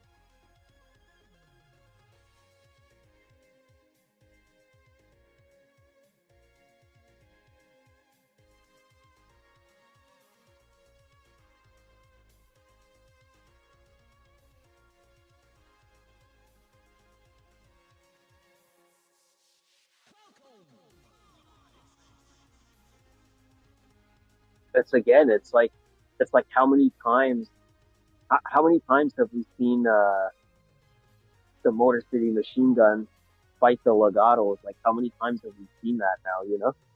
Yeah, like. But it's like, man. well, because who else is there for them to fight? Like they're not gonna fight DIY every week. So who else is there for them to fight?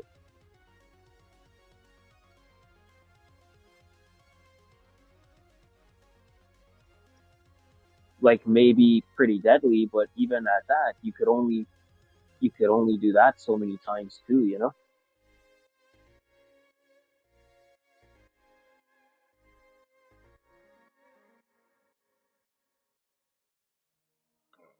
Shit is crazy. I just don't get it. Like I said, y'all went out of your way to get rid of the fucking nickels for separate identity belts, and then we're sitting there just pretending like, okay, we just throw them on people once. Like I said, the champion, at least with SmackDown, you have a little more time, and the tag division is somewhat getting a little bit of TV time. But like I said, as far as Raw concerned, it's just like whenever we get in where you fucking fit in. We only doing 4 matches this week, so Exactly. Yeah. you ain't on the docket. Yeah. If the Les Bros can't get in, your ass ain't getting in. Yeah. What's like even like the women's tag team titles, like what's even the point of having those at this point, you know? And again, they got rid of Isla Dawn, where like at least you had like a pretty solid team there, and then they cut her. So it's like, what's even the point of having those, you know?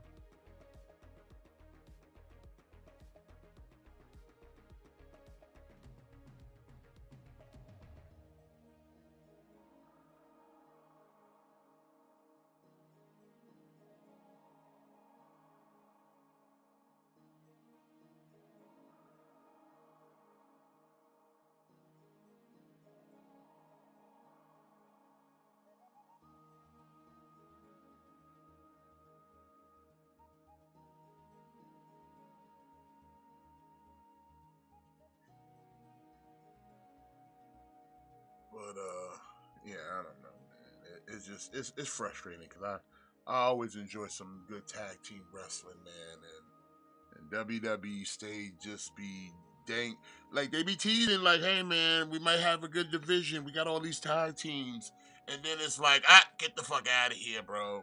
You get nada. Get fucking felt it.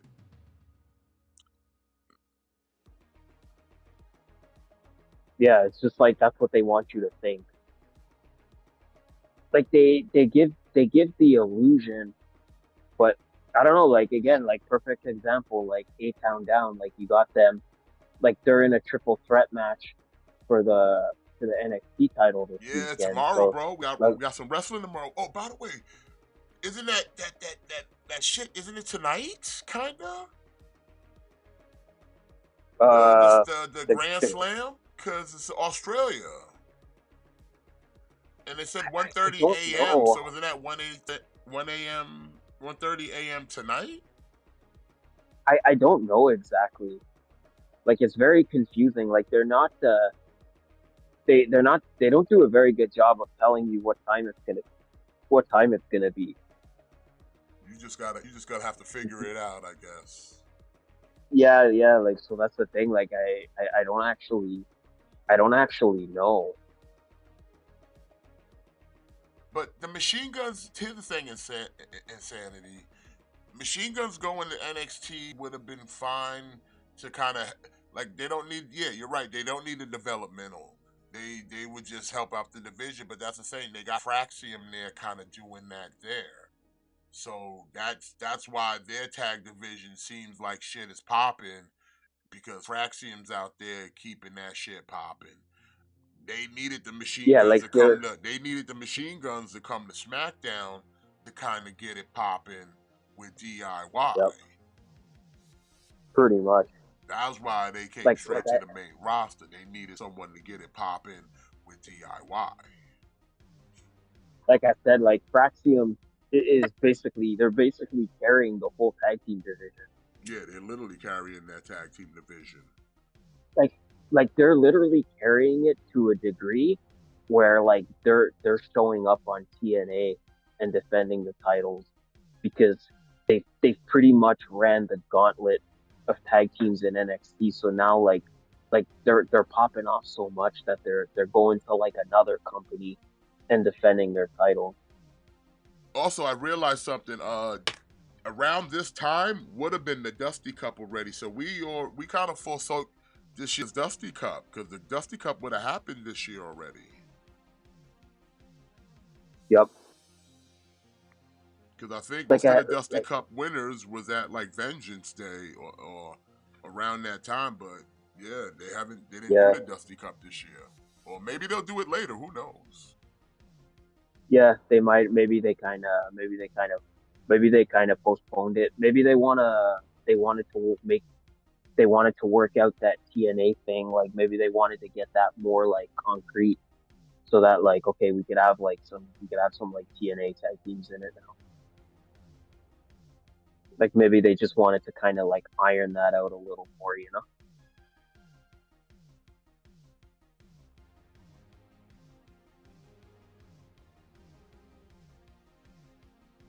What? When did this match become no disqualification?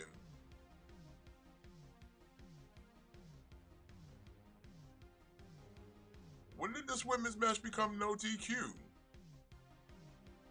I don't know. Because now Trish Stratus in the ring beating up on Candice LeRae. When did this become? Did I miss that part? I must have not been paying attention. Oh, and she gets splashed. So I guess Trish coming back for a match at Mania then? Or is the match just over? I think they might have called the match because I must have missed something because I kind of had the volume down. I was just watching, not listening. But I'm like, wait a minute. Is the match over? But no, she's just beating up on Stratton. I'm gonna assume that they're probably gonna have another match at WrestleMania, maybe. Her and Nia Jax. Yeah. That way Charlotte can take on Rhea. That's the only logical decision, man. Like I said, like Charlotte and Rhea is the only thing that makes sense to me. That's the only thing in the world that makes sense to me right now. Mm-hmm.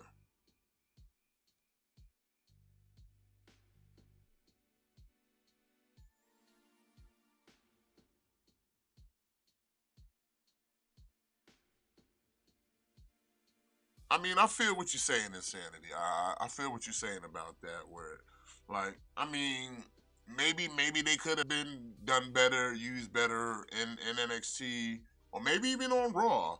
But it's like I said, the booking of how the tag division is like right now, pretty deadly. It's chump change. The fucking Legado is chump change. And then you got like the Street Profits who are now making their like repackaging once again. You know, they had to kind of wash the stink of like Bobby Lashley and B-Fab off of them. So like that's the thing. Like they have lots of tag teams, but just none of them are important. Yeah, none of them feel like they're a big deal because the division's not really felt like a big deal. It's only feels like a big deal when it's like, oh, we're having a match with DIY and the Machine Guns because these are two good tag teams, you That's right. know, That's right. and that's all they want us to focus on. But it's like, how about the whole division in a whole? How about, actually have a tag division, like dedicate some segment time? Like I said, y'all do a 3 hour show, and you can't dedicate some of that time to your tag teams. Dedicate some time to your, like, it doesn't have to be every week, but it's like rotate. You got a women's United States champion. Focus on her 1 week. You got tag team champions. Focus on them 1 week. You have the world champion. You focus on them, and then all those components you'll build to a PLE. You know what I'm saying? Focus on those champions. Give reasons for teams to have matches so they can fight the champion at the next PLE. You know what I'm saying? If we're gonna use that time, let's use it Yeah. efficiently. Let's optimize that shit. Like ideally, that's what you I would mean, want. that's how I would book it. If you're gonna try to maximize this time and you want titles to feel important, you want divisions to feel important, then we need to, like, give time to dedicate to it. Have those wrestlers who are mid card guys compete for matches to go up against the United States champion and the men and the women's side of things. Have someone compete in. Oh, Charlotte chose Tiffin? Weak, Oh, weak, wow. That's a weak, disappointment. weak.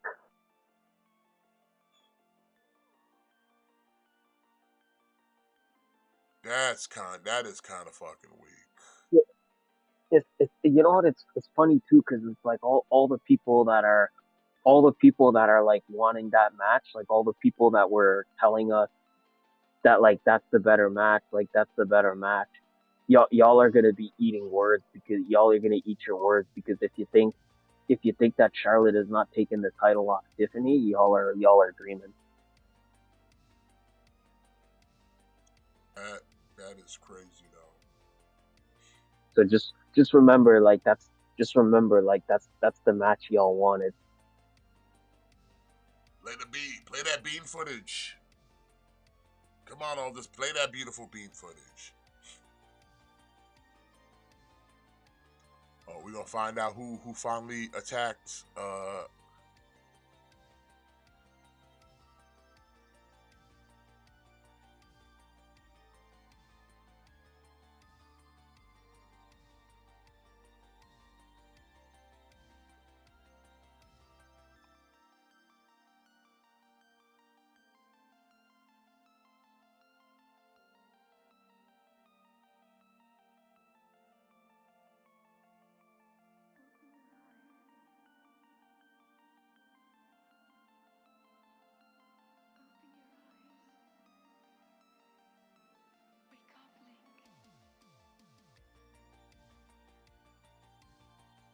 So it's allegedly Liv Morgan, Mid Morgan, and Raquel who jumped uh fucking Jay Cargill.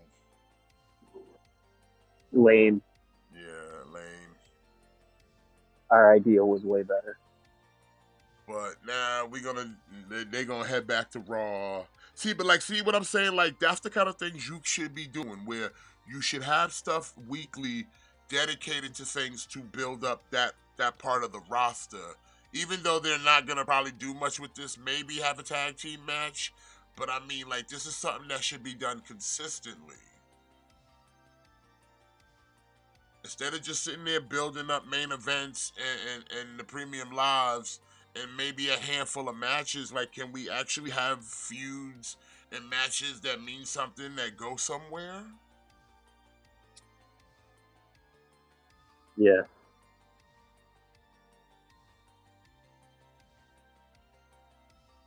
Yeah, that was kind of asked there, Insanity. That at 2 or 3 months later, and that's what you got is footage of them walking away.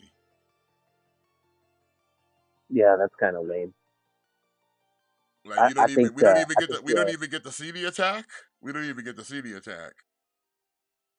I think the the Bianca story would have been like way better. Yeah, I agree. I agree.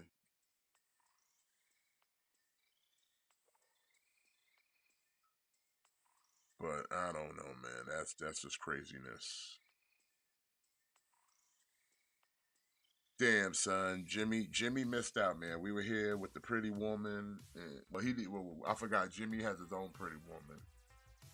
Jimmy's like, I don't need y'all. I don't need that sausage party. I got my own woman.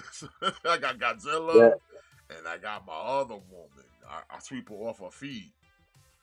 I stay like sweeping her off I her feet. like I said, he's the Riz God.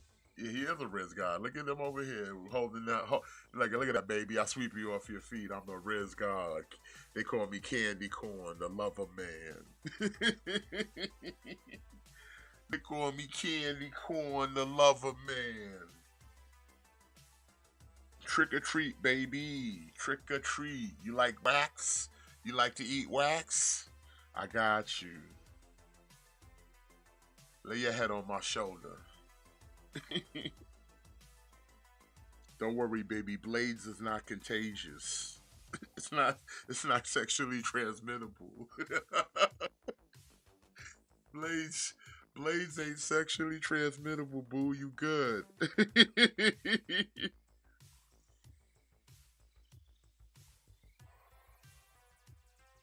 You know, she had to sit in. She was sitting in for my man Candy Corn Jimmy. He wasn't here tonight, but because he was spending a little extra time with his lady tonight. It's Valentine's. Come on, man. Right, that's right. I mean, I already did the Mrs. thing tonight. We went out. We had a good time. We had to take the boys to the vet to get their shots. They were cool. Jim Cornette doesn't like driving. Like, bro, this dude barely talks. He only talks for a few things. Some food, when he want to do some basement time, when he want to get some pets, but he don't talk like that. You put that motherfucker in the carrying case, put him in the car, so that boy be singing. That boy singing. Like, his meow sound different in house. His in-house meow is different. Shit kind of broken. But in that basket in the car, son, my man was over there singing. Like, he do not like that car, man. Toad, oh, he cool as a cucumber. But Jim Cornette, boy, he was reading the riot act in that car. He do not like the outdoors. He do not like being in cars. And it's snowing outside too. We had him in the vet. He was still talking. He was in that vet like, nah, bro, I want to go. I was trying to pet him, keep him calm. He was cool though, but like he talking though. He talking. But they good. They got their checkup. They got their shots. Now Toad, he took the shot though. He got mad. He got big mad. Jim Cornette though, he took the shot like a champion. He took the shots like a champion. You know what I'm saying? He ain't make no noise. But Toad, he got shit to say. He got shit to say to the vet. He took the shot. So, but like I said, they good. And like I said, me and the missus went out and got some grub. And just chilling now. Might do some things later. But right now, I mean,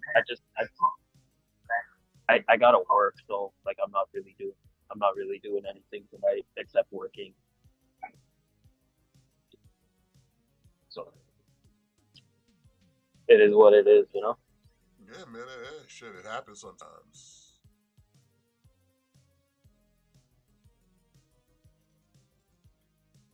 So, what it is. But hey, it was fun though. So like I said, I enjoyed it, and like I said, the boys. Like I said, it was snowing out here. It's been snowing the past few days, and then like I said, as we went out to the vet, it started snowing again. And like, yo, it's cold as fuck out here, boy. It is cold as a fuck. Like, that shit is cold, and I fuck around and then bring my extra coat because I figured like, oh, we just gonna go to the vet and then fucking walk in and out, but like just that little couple steps, that shit was ridiculous. That shit was ridiculous, bro. But alright, it's official. Tiffany Stratton going up against the Queen, Charlotte Flair, at WrestleMania. I think that's clean. I think that's clean spot. Yeah. Plus, we got Jimmy going up against Gunther, of course, for the world title at WrestleMania. So now it's just a determination of who's going to get Rhea and who's got Cody. Yeah. So we'll find out soon, right?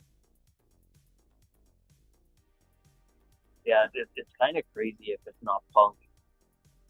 Yeah, it would be kind of crazy if it's not Punk. Like, it would be kind of weird to, like, his whole thing is not main eventing WrestleMania. Like, that's his whole thing. And then last year he was hurt, and then this year he's perfectly fine.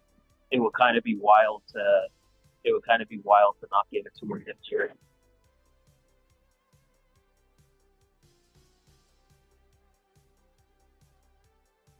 No yeet.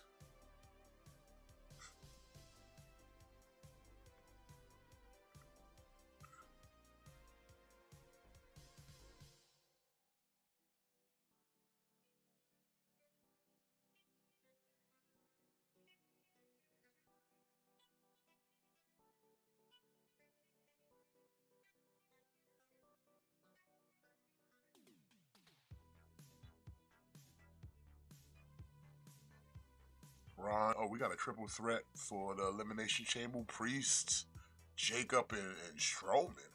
Okay. That's a good combo. You did remind people, you forget sometimes he's a former Universal Champion. Yep. 2020 was a weird time, okay? Yeah, that was like the dark ages.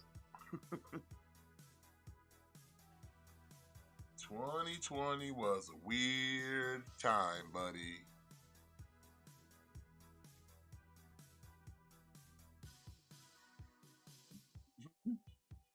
You know insanity. Come on now. 2020 was a weird time, man. We were living on a different planet that year. Okay.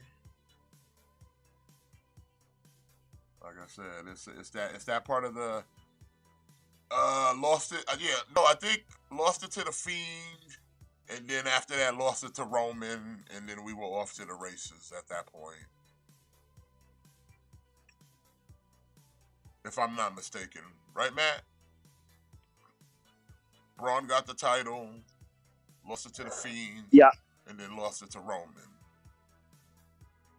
Yeah, pretty much. Yeah, I think he beat Goldberg because he basically filled in for Roman Reigns because Roman couldn't compete because of beer flu. Yeah. So I think Braun he beat Goldberg and then dropped it to the Fiend, and then the Fiend very quickly dropped it to Roman, and then that was that SummerSlam match. Yeah. Like, I think the Fiend beat him at SummerSlam, and then Roman won he won the title at the very next pay-per-view. So like the Fiend did not have it for very long because he dropped it immediately the next pay-per-view. Yeah. Like I said, 2020 was a different time, man. Mm-hmm. Like I said, the timeline went to a really dark place, in a weird place. It's kind of crazy too, because like if you think about it too, like that was very early on into like AEW. Like AEW wasn't around for that long when the beer flu started. Yeah, they started like 2019, about like late 2019. Like Brody Lee's entire AEW run took place during the beer flu. Yeah, That sucks. if I'm not mistaken. Yeah, Like pretty much. I could be wrong about that. And like remember you had Cody, like he was the TNT champion, and like Nah, he was doing like that was all during beer flu because that was all at Daly's place. yeah, like he was doing like the open challenges every weekend. Like that's how you got Eddie Kingston in AEW. That's how you got Ricky Starks in AEW.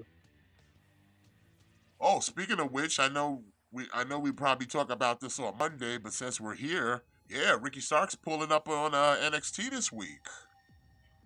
You know, like out of all the people, like that's the one that kind of Yeah, Braun did was get the least pinned surprising. Insanity. You are correct about that. Like that's the only reason he was in that match. Yeah, just to take a L. Yeah, basically.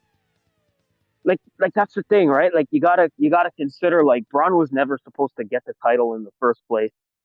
But if you win the title at WrestleMania and you hold it till SummerSlam, that's a decent run, right? Like that's a pretty decent run. That's for a first time out. That's a good run. That's almost So kind of the standard. Especially if you draw a little bit of money, yeah, or if you're at least good, like you get a good like kind of pop by the crowd. That first run from Mania to SummerSlam is usually kind of the go-to because like that's what happened to Priest. Priest got that Mania to SummerSlam run.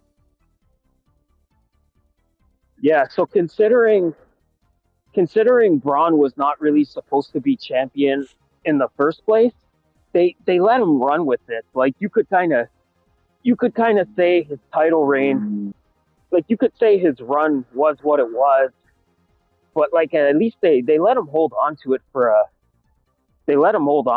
a while.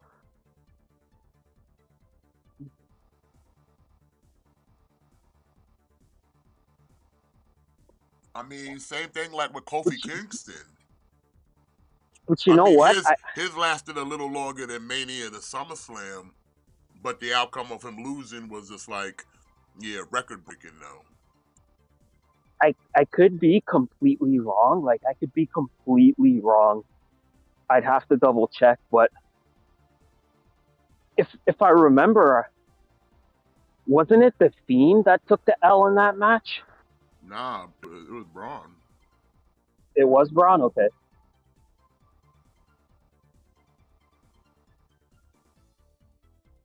But we were still at that point where the Fiend needed to be protected. Was that before or after Goldberg? The Fiend was after Goldberg. But like I mean, when he won the title for because Goldberg beat the Fiend. That's how Goldberg ended up with the title, right? Mm-hmm. So Goldberg beats the So Fiend. Goldberg beat Fiend first off, then Braun beat Goldberg. Braun lost to Okay, yeah, Fiend. that's right. Fiend beats Braun. Braun wins, and then Roman wins title by pinning Braun in a triple threat. Oh, okay, yeah, that's right. That makes sense. That check.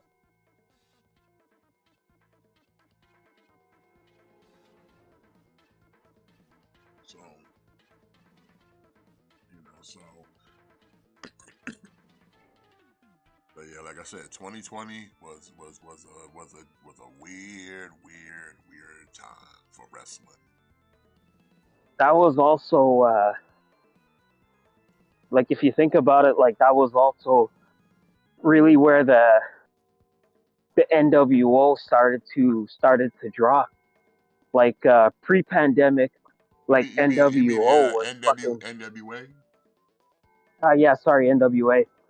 Like, cause pre-pandemic, like NWA was fucking great, but then once the pandemic hit, when they came back, like they never sort of recovered. Bro, it was pre-pandemic NWA was going so strong. So strong. They had like a good fresh roster. They had a group of familiar names. Organic gimmicks were getting over, like the question mark.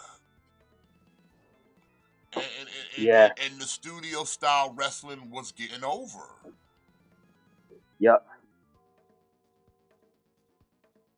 You know, wrestlers 'Cause I coming out think, to very little pop and circumstance, all that. Like the whole studio style was getting over.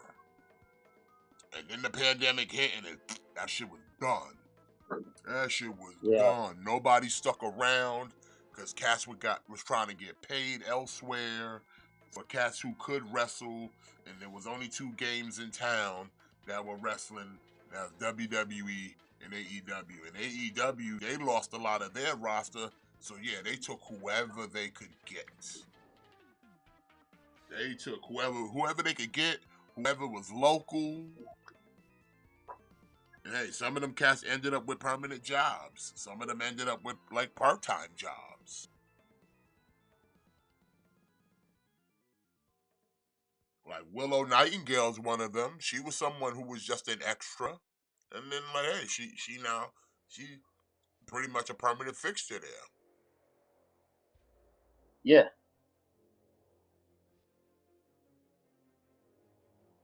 Because I think that's what happened. Like NWA, they didn't run during the pandemic. Yeah, they had And no then they had no facility. They had no place to go. yeah, and then I think like a lot of their roster ended up dipping, and then so when they tried to come back, like most of their roster was gone. Like they didn't have Ricky Starks anymore. They didn't have Eddie Kingston anymore. Like they didn't have Scott Steiner anymore. Like they didn't have Eli Drake anymore. Like they didn't have Anderson. Like a lot of those guys just never came back when the NWA did, and then like they never recovered. Yeah, I remember that. He came in later in the match, signed the contract. If I'm not mistaken, the ring was all Oh fucked up too. yeah, the ring got destroyed. Yeah. Yeah, like he came out. I think he came out and he was watching the match on the stage, and then I think what happened is Braun and the Fiend, like they took each other out, like they were both knocked down, and then yeah, then Roman just kind of signed the contract, ran in, hit a spear, 1, 2, 3, and then that was the start of his big title run. Mm-hmm.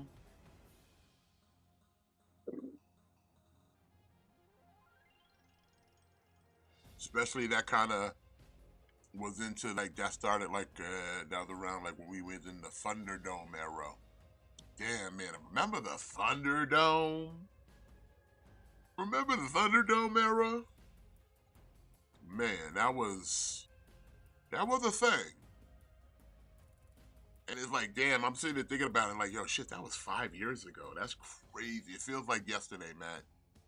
Thunderdome feels like yesterday.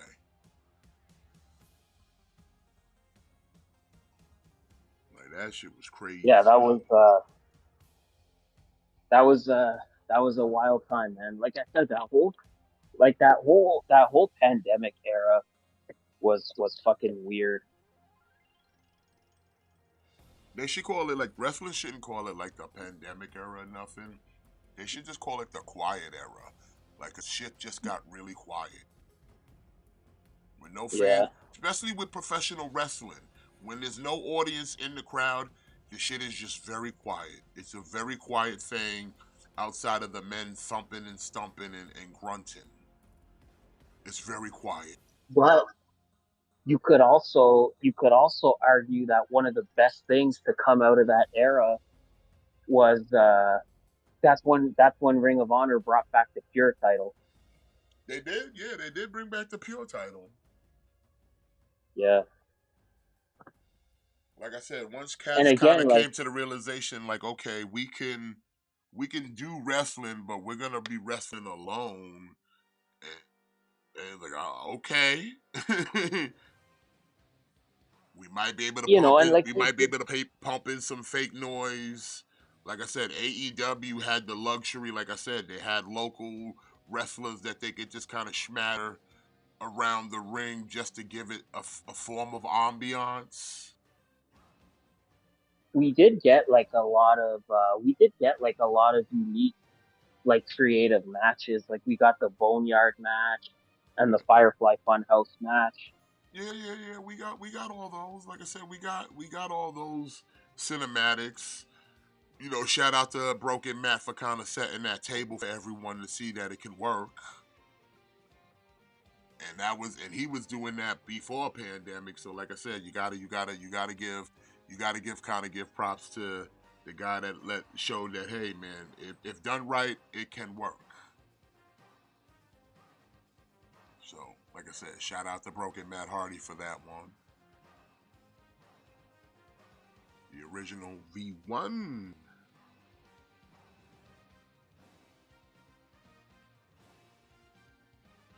I like the aesthetic of NXT during COVID because they kind of made that shit look real gritty, especially with the steel cages around and like the people behind the cage, like that. I like that look they had for NXT back then. That was pretty good. Then we all got colorful and Saved by the Bell, new class. Oh yeah, You love the new class, son. You love Saved by the Bell, the new class. that was a rough time for sure. Yeah, it's tough times for everyone back then. I don't know, I think too, I don't know. I think there was a lot of other stuff where, like, a lot of companies, like, in terms of like figures, like, they weren't doing store exclusives anymore. So it made store exclusives easier to get because everyone was just putting their shit online Listen, because there was no shopping, like there was no hunting.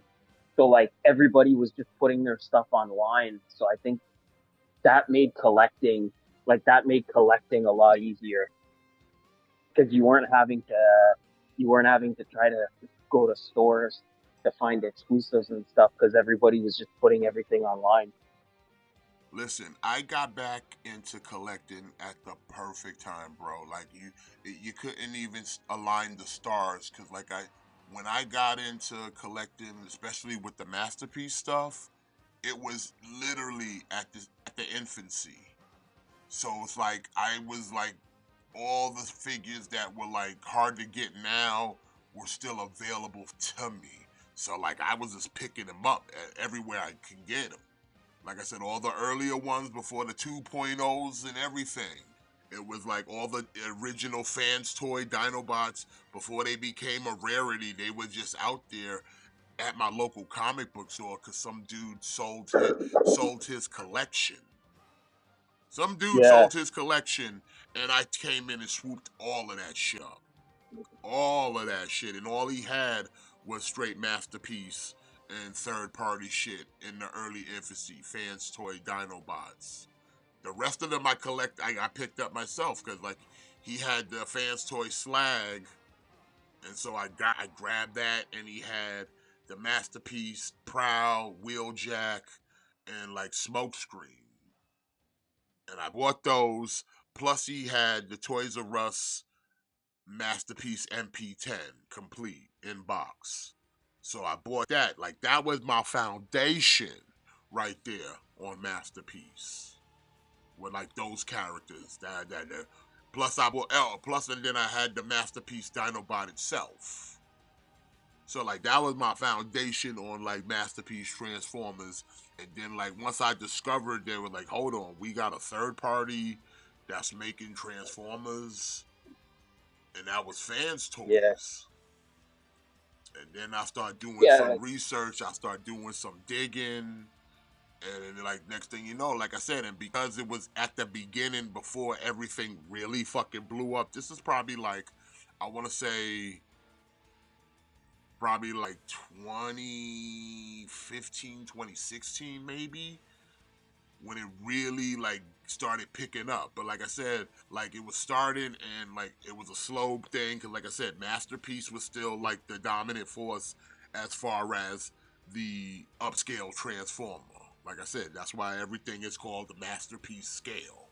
Because Masterpiece was the only Yeah. one in the beginning doing that shit.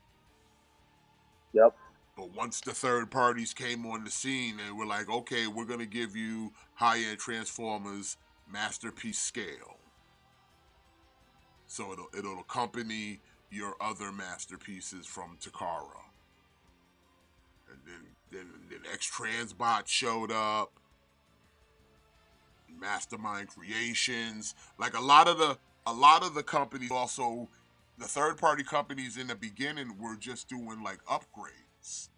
They were just making Yeah. upgrades for Transformers. A lot of the Chug stuff. And then they started dipping into we'll make our own Transformers. Like at first they were more kind of in the legend scale, smaller scale, nothing masterpiece scale. But then they came in and like, fuck it, we going in because Hasbro, because Takara wasn't making them. And like I said, fans Toys came with the Quake Wave, which was their version of Shockwave, and motherfucking that shit changed the game.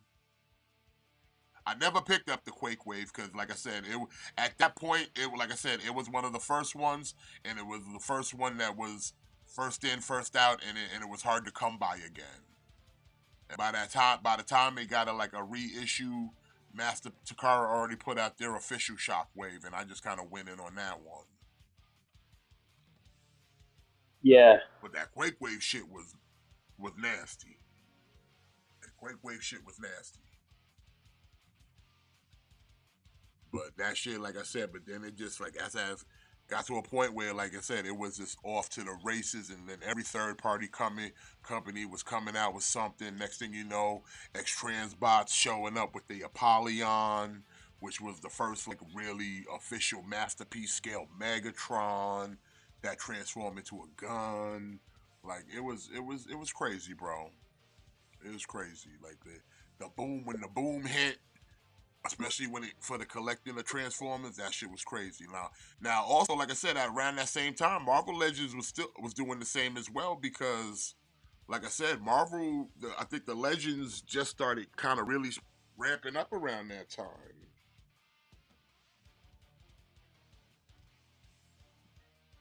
If I'm not mistaken, like we were just getting into like the first few waves of Marvel Legends were really popping off like in 2016.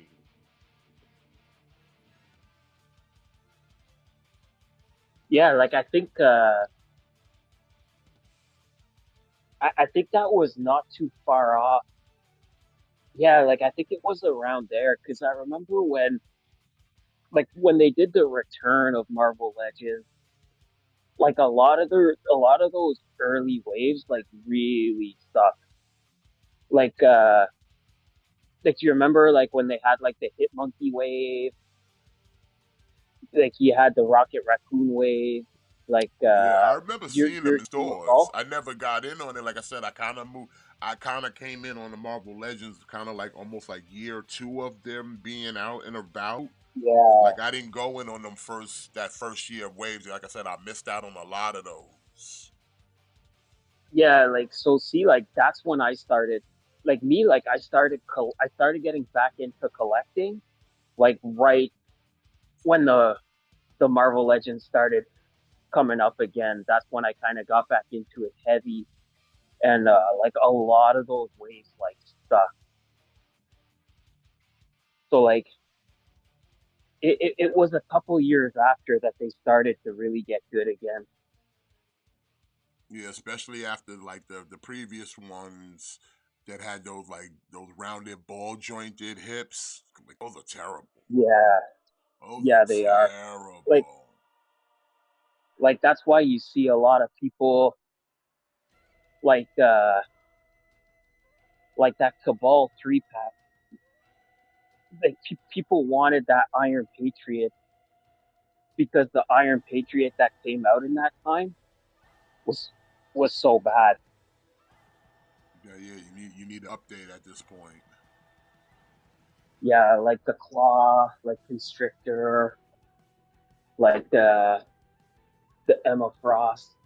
Like that's why a lot of those characters that were in those early waves, are getting put back out now because those early figures sucked. Yeah.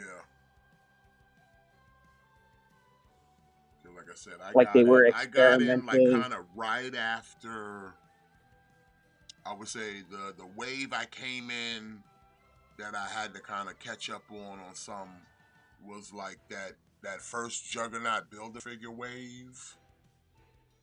Okay.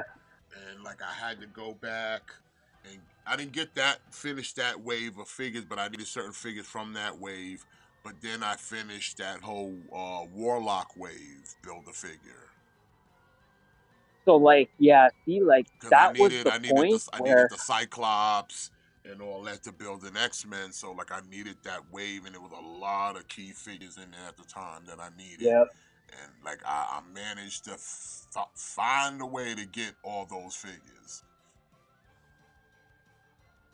like, see, like, because that was the point where, like, the Juggernaut wave 2 was like, that was kind of like the turning point because that was where we started getting X-Men characters Yeah. in the line. Like I remember that wave being so hyped because we had not gotten, we were only getting like Spider-Man and Avengers characters, and then all of a sudden we get like this Juggernaut wave, and people, like, I remember the hype for that wave was insane because it was like, oh my god, like X-Men are back into the line. And now it's like nobody really thinks about it because, like, how many X-Men waves do we get? Like, how many Like I X-Men do we said, get? But if you haven't already built an X-Men '90s team already, then you just haven't been doing it. And yeah, like I said, but like, I got a full Jim Lee '90s X-Men. Like there's yeah, not too many X-Men I don't have right now. but like I remember like at that Juggernaut wave was like a turning point. Like that was the turning point where shit was really taking off. Oh, is Fatu gonna win this match? Oh, here comes Cody. Endorsed. Looking for some solo.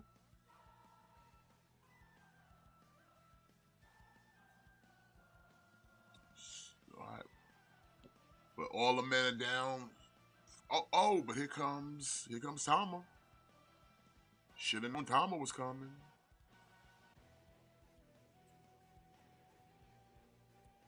Oh, he ducks it. Oh, Tama gets spiked. He gets the Samoan spike. But Jacob don't like that. Oh, shit, he popping his shirt off.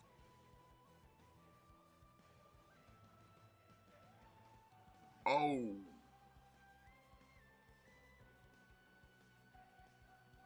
See you at the crossroads.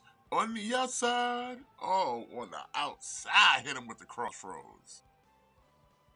But now Strowman. Nope. Is he going to go south of heaven with the big man?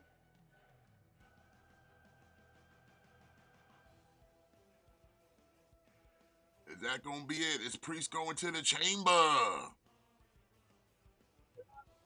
There you Priest go. going to the chamber. Taking the big man south of heaven. Did Strowman take the L? Strowman took the L, sir. Yes, he did. Took the big man straight. Took him straight to south of hell. Yes, he did. He stays taking L. Yeah, Jacob got dumped to the outside. Cody put, so now in the chamber we got Priest, Logan Paul, John Cena, CM Punk, Drew McIntyre, and one more man to be added. Yeah, so it's gonna be either Seth or Finn. That's the last qualifying match.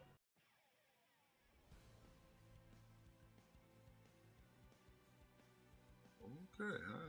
I mean, that was a good main event. That was a good main event there for SmackDown.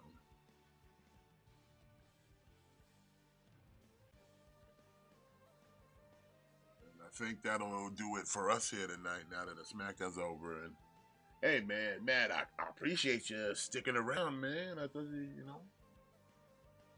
That's all good.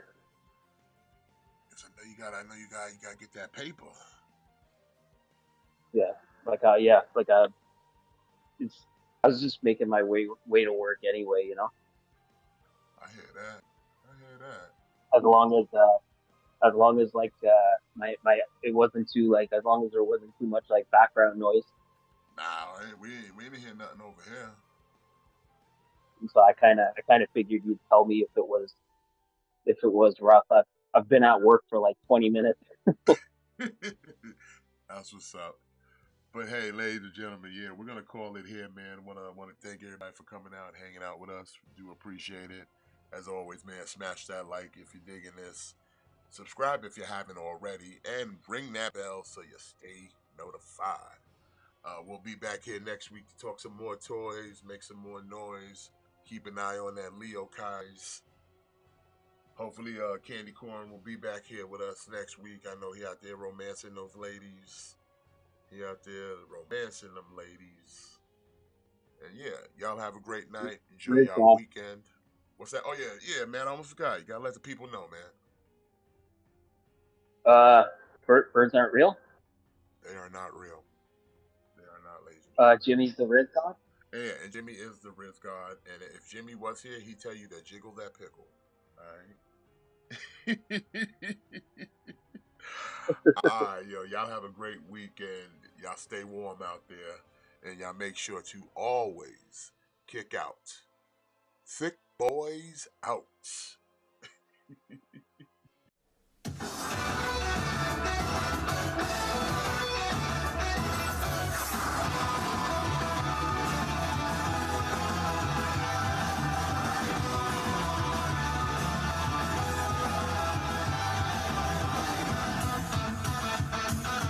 Time has come, I'm ready to go. Venturing into the unknown.